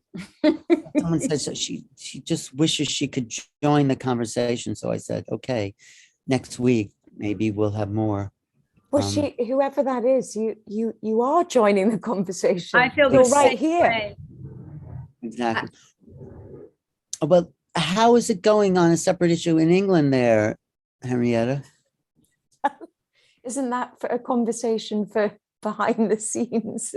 I don't Well, want to have to bore everyone with. No, well, you have. That. No, but it's wonderful to be in my home country. It is. Or the land that I was born with, surrounded by family and friends. And the land of England. Yeah. Are you going to the wonderful. crop circle or not? Probably it's too far, the crop circles. Well, no, we would really like to actually. We've been looking at them, but I've been trying to find one that's slightly closer than in Wiltshire. Oh yeah. Well, Oxfordshire or Hampshire, is that near? Yeah, No. Hampshire is. There's some good ones in Hampshire sometimes. Yes. So maybe you can help me, Alan. Yeah. We'll go next year, Marla. We'll go to the crop circles. Definitely. No, but Alan. Antonio and I were saying we definitely do want to go to one. You should. It's worth experiencing. And then also, have you shown people my book, our book, our? Yes, I have it right here. Wait. Oh, you do? Are you reading it, Marla? She's great. No, because I lost it while I was moving. Sorry, it's backwards. Yes, you moved. No, it's the same. It's frontward to us, but it is. Wait, it is. It is. Great that but you're read holding it. it up. Fantastic. I lost it while I was moving, and then I found it last night. Oh, good, perfect. Open it on a page and just see what page. Yeah, open the page and see what you start and see reading. what you see. Yeah. Okay. I didn't care for Isaac Asimov too much, but I loved Ray Bradbury. That's Alan. I wrote that. You did? Well, keep reading. It gets love better that. though. Yeah, keep Okay. reading. All right. I loved Ray One Bradbury. of his stories that I still think about today was Dark They Were and Golden-Eyed, about Earth pioneers who settled on Mars. By growing food in the planet's soil, they physically turned into Martians. I was fortunate enough to grow up in a time when television, in some ways, what we were talking about earlier, stimulated my young imagination. There you go. Hooray. Okay. Keep going. I enjoyed my favorite Martian, who didn't, Bill Bixby. just because of what the name suggested. Not a very deep show in retrospect. Neither was Lost in Space, which I also had to watch because the idea of traveling to other planets was something I knew was possible. Oh, Yeah. Alan, this is fantastic to read. Of course, the mother of all sci-fi programs in the late 1960s was Star Trek. These are Yes. the voyages of the Starship Enterprise to search out new life and new civilizations, to boldly go where no one has gone before. Okay, Oh, well, wait, that's that's what we're Alan talking right about there. tonight. Yes, it is, Alan. In a And nutshell. it's That's- all of us together. so- In our What? theme. It is. It's our theme. That's Well new done, Martha. realities, to go boldly go where no making contact. That's it. I This love is it. where we all want to go, into the unknown, because it could be full of excitement as opposed to what we project from the known onto the unknown, right? So I our try to train myself in this all the time. That's You tricky do? business, isn't it? Yes, it is. no, if you go into each moment with wonder and excitement, it doesn't have to be tricky. I know I'm going to work Possibly. on that. Yeah. Unknown, just like I'm each interested in moment. what skills we can, just keep developing and holding, Well, then don't each of us bringing more of that, the parts fitting together. don't what we project do. control. Well, for me, it's like stop trying to control the next moment, and the unknown is just new and fresh. Yeah. And wondrous. I know it. Wondrous. You live that way. It's very impressive, Alan. Well, I For the could live rest it of us, more. Alan, it's a little. I- It's a little. know, little slower for us. daughter. I could live it more, because that situation I was talking to you about in the beginning of the show was just something that I got in my own way, I thought, because I was not in the moment. Yeah, but you know what, Alan, as in all the What? people I've ever met in my life, you're definitely one that well, lives in the moment. I'm still You work in do. progress. I'm still trying Of to course get. you are, but you're acing you. it. It just Well, enjoying yourself and bringing people together and Well, staying that's fun for absolutely me. sweet and Oh, thank you. curious and supportive of You're a everybody you great example encounter. for us. Oh, sorry. Thank No. you, Henrietta. No, thank you, Henrietta. I didn't No, know you you noted. I didn't know you. Oh yes, absolutely. And it occurs to me that we should tell each other these things more, Yes. what we see in each other. That's Yeah. how we know, because we can't. Thank you. really You're see it. absolutely right.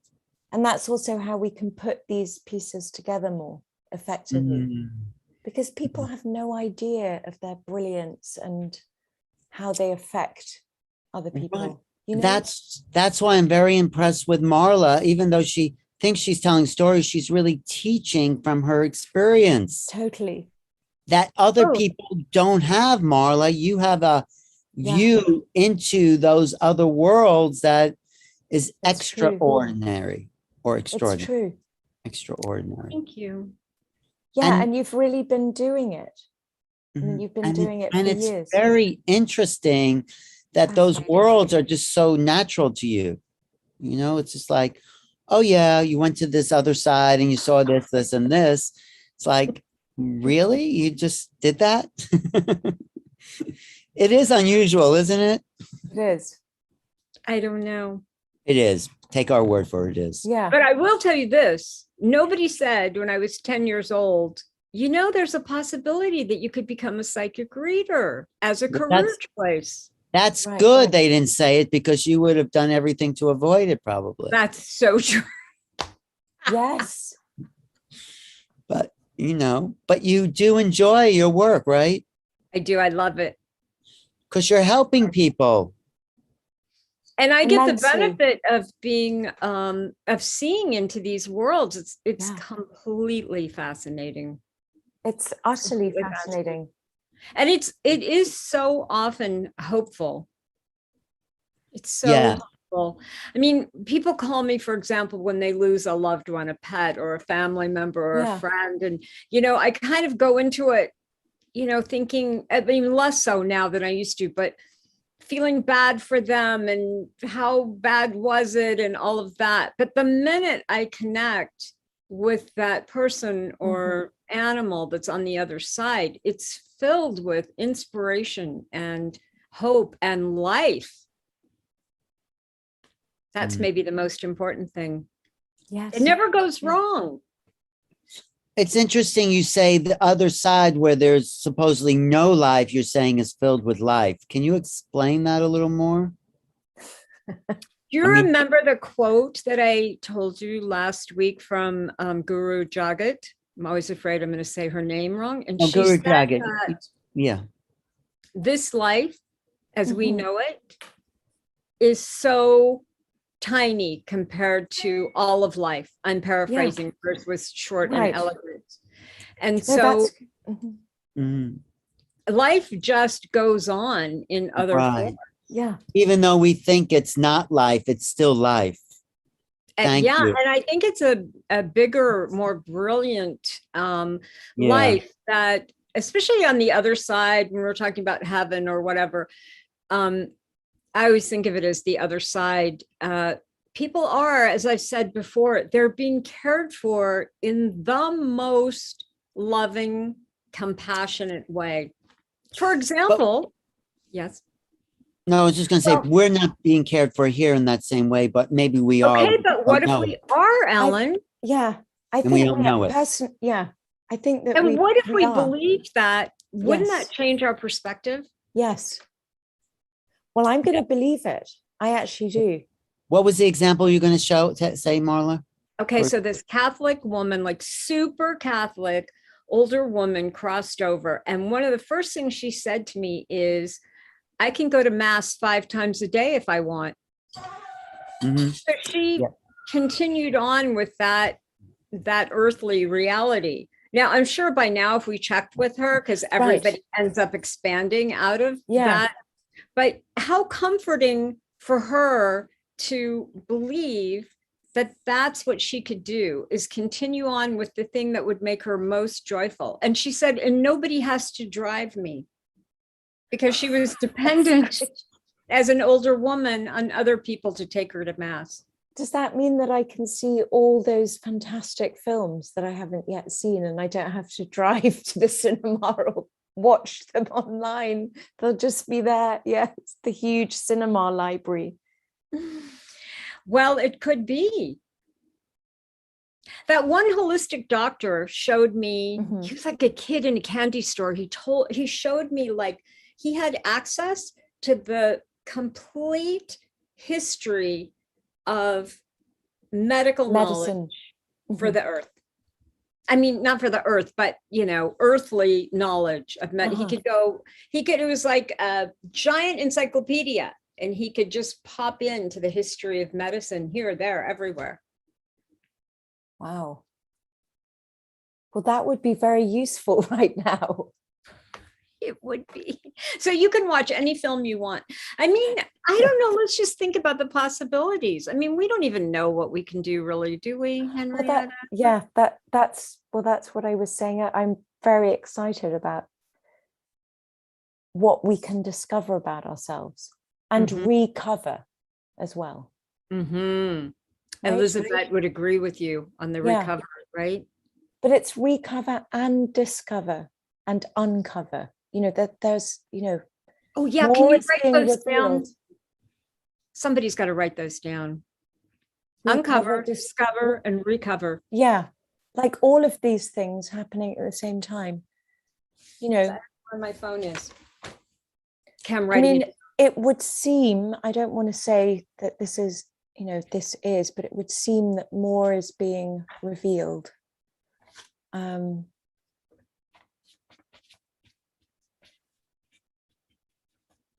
And how much we engage in that process is really a choice. But, I'm going to just say personally that I keep pushing myself to just, go for it.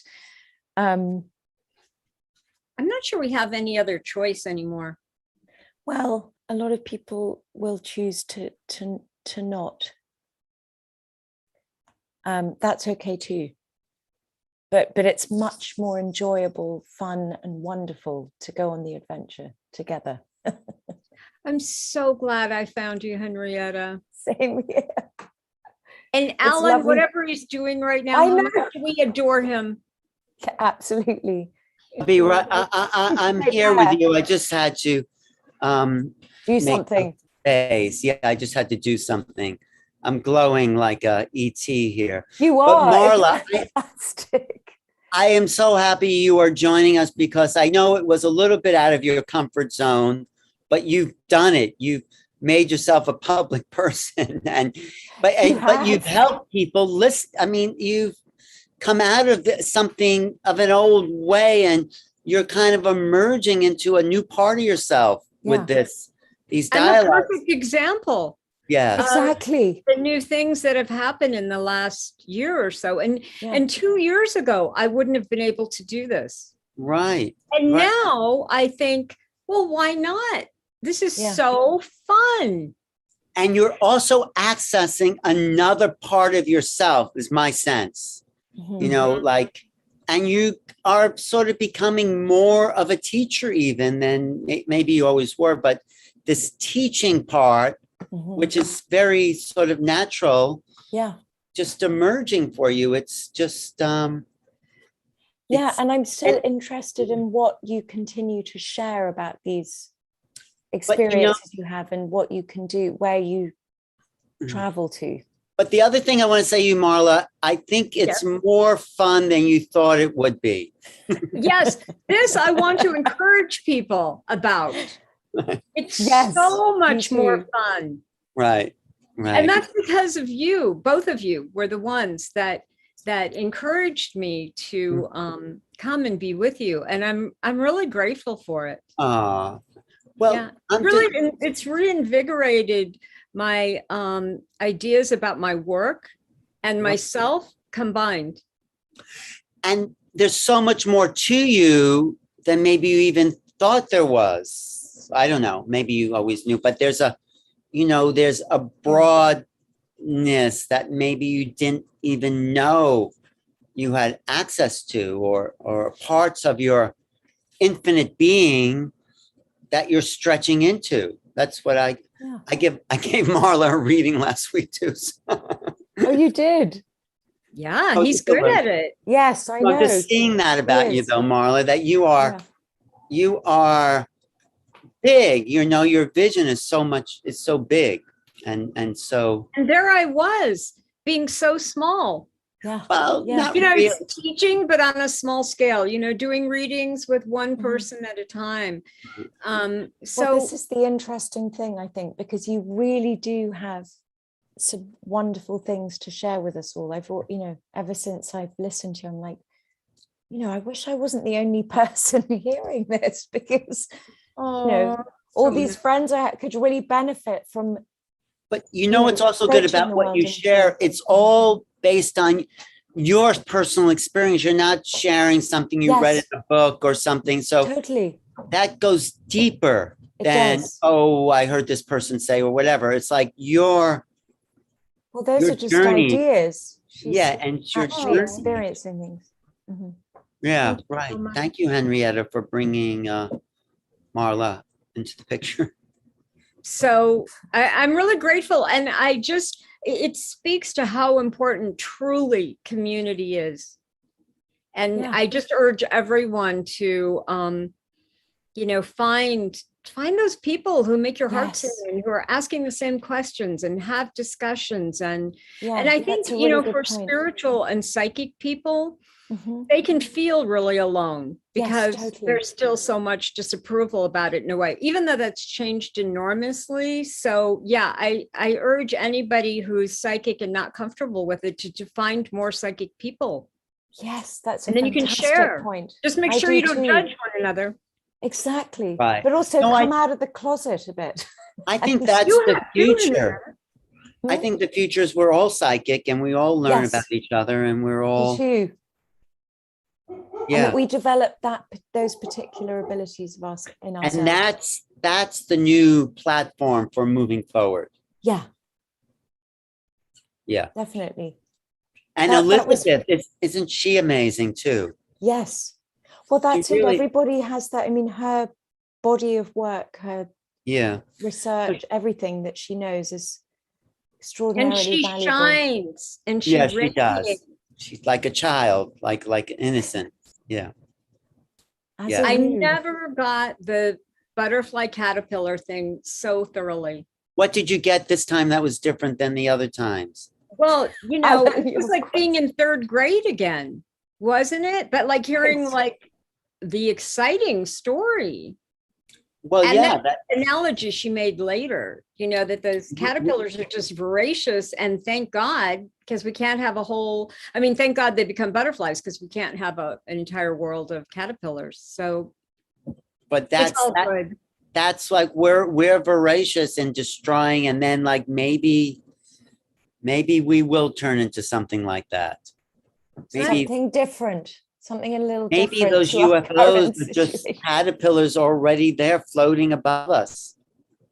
But isn't it, as she talked about the caterpillar, the information of what to do and how to do it is in the stem cells. Don't Yeah. you think that we have the same thing? Yes. Yeah. If we all have a desire for peace and joy and, Yeah. you know, financial stability and health, we have that inside of us already, right? So Yes. That's How- our stem cells. Yes. So, Alan, where does the UFO fit into this? No, they are like already birthed caterpillars, and we're still Yeah. eating the green leaves, Right. thinking that that's all there is to existence. Yeah. And I mean, they're that's, yeah, I suspect hovering and that too. floating and enjoying I mean, we're enjoying it here. A on this different level. existence. Yeah.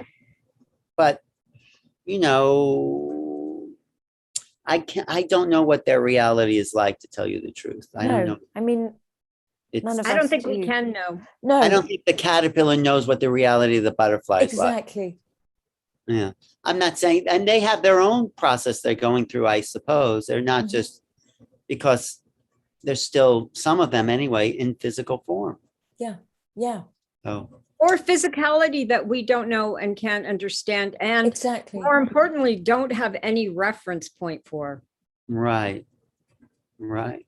Because we think of things as either being tangible or intangible, Intangible. Mhm. which I'm sure that there's stuff that's so far beyond that and in Yeah. between. And those are exciting, kind of isn't it? yes, it is. Yeah. They're they're very much a symbol of that, of the uncategorizable, right? Well, the world is so much more infinite and complex than we have been conditioned to think it is.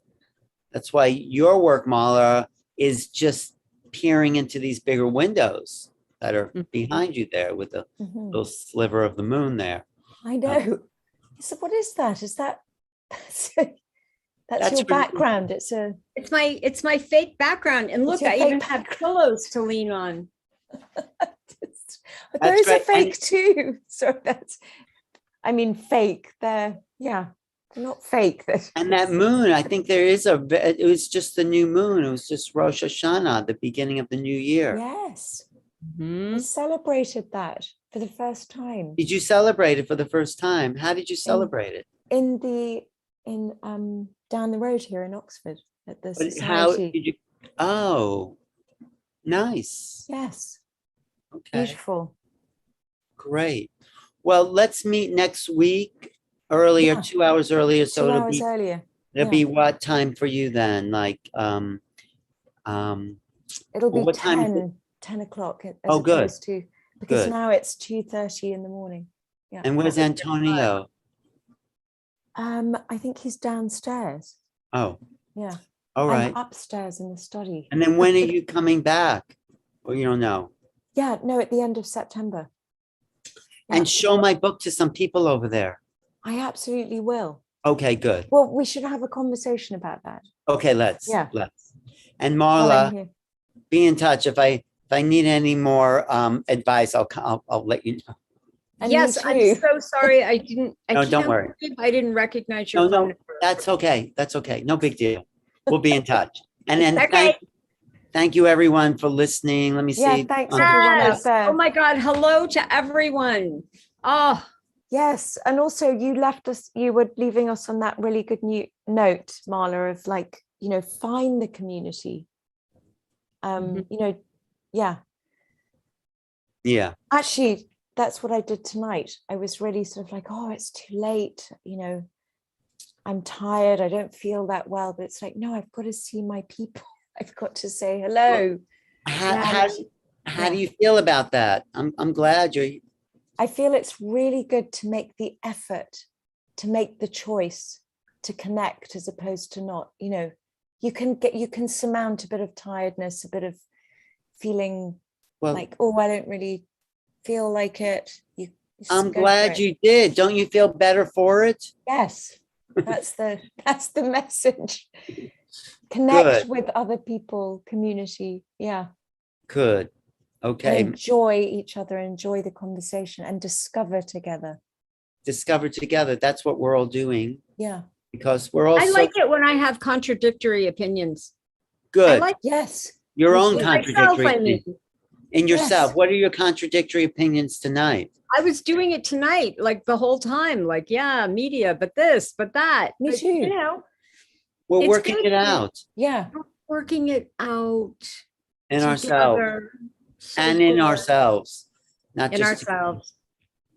Because we're all at this place of like moment of choice, change, convergence, whatever you want to call it. We're all there. Emergence. Emergence and convergence. Yeah. Just like the butterfly. We're not quite there yet, but maybe we. Who knows? Some of us are. Yeah. And maybe. But it could be much faster than we think. You know, it's all very exciting. It is. Something is exciting. Right. That's what I like about Marla. You're always excited, Marla. Yes. So are you, Alan. I am too. That's what I like. And so are you, for the most So part. are you, Henrietta? For the most part. That's hilarious. Yeah. All right. Right. All right. Love to you and to everybody. Everyone Yes. watching, thank you. We'll do it again Thank you next so week. much. Yeah. Look 2 forward hours. to it.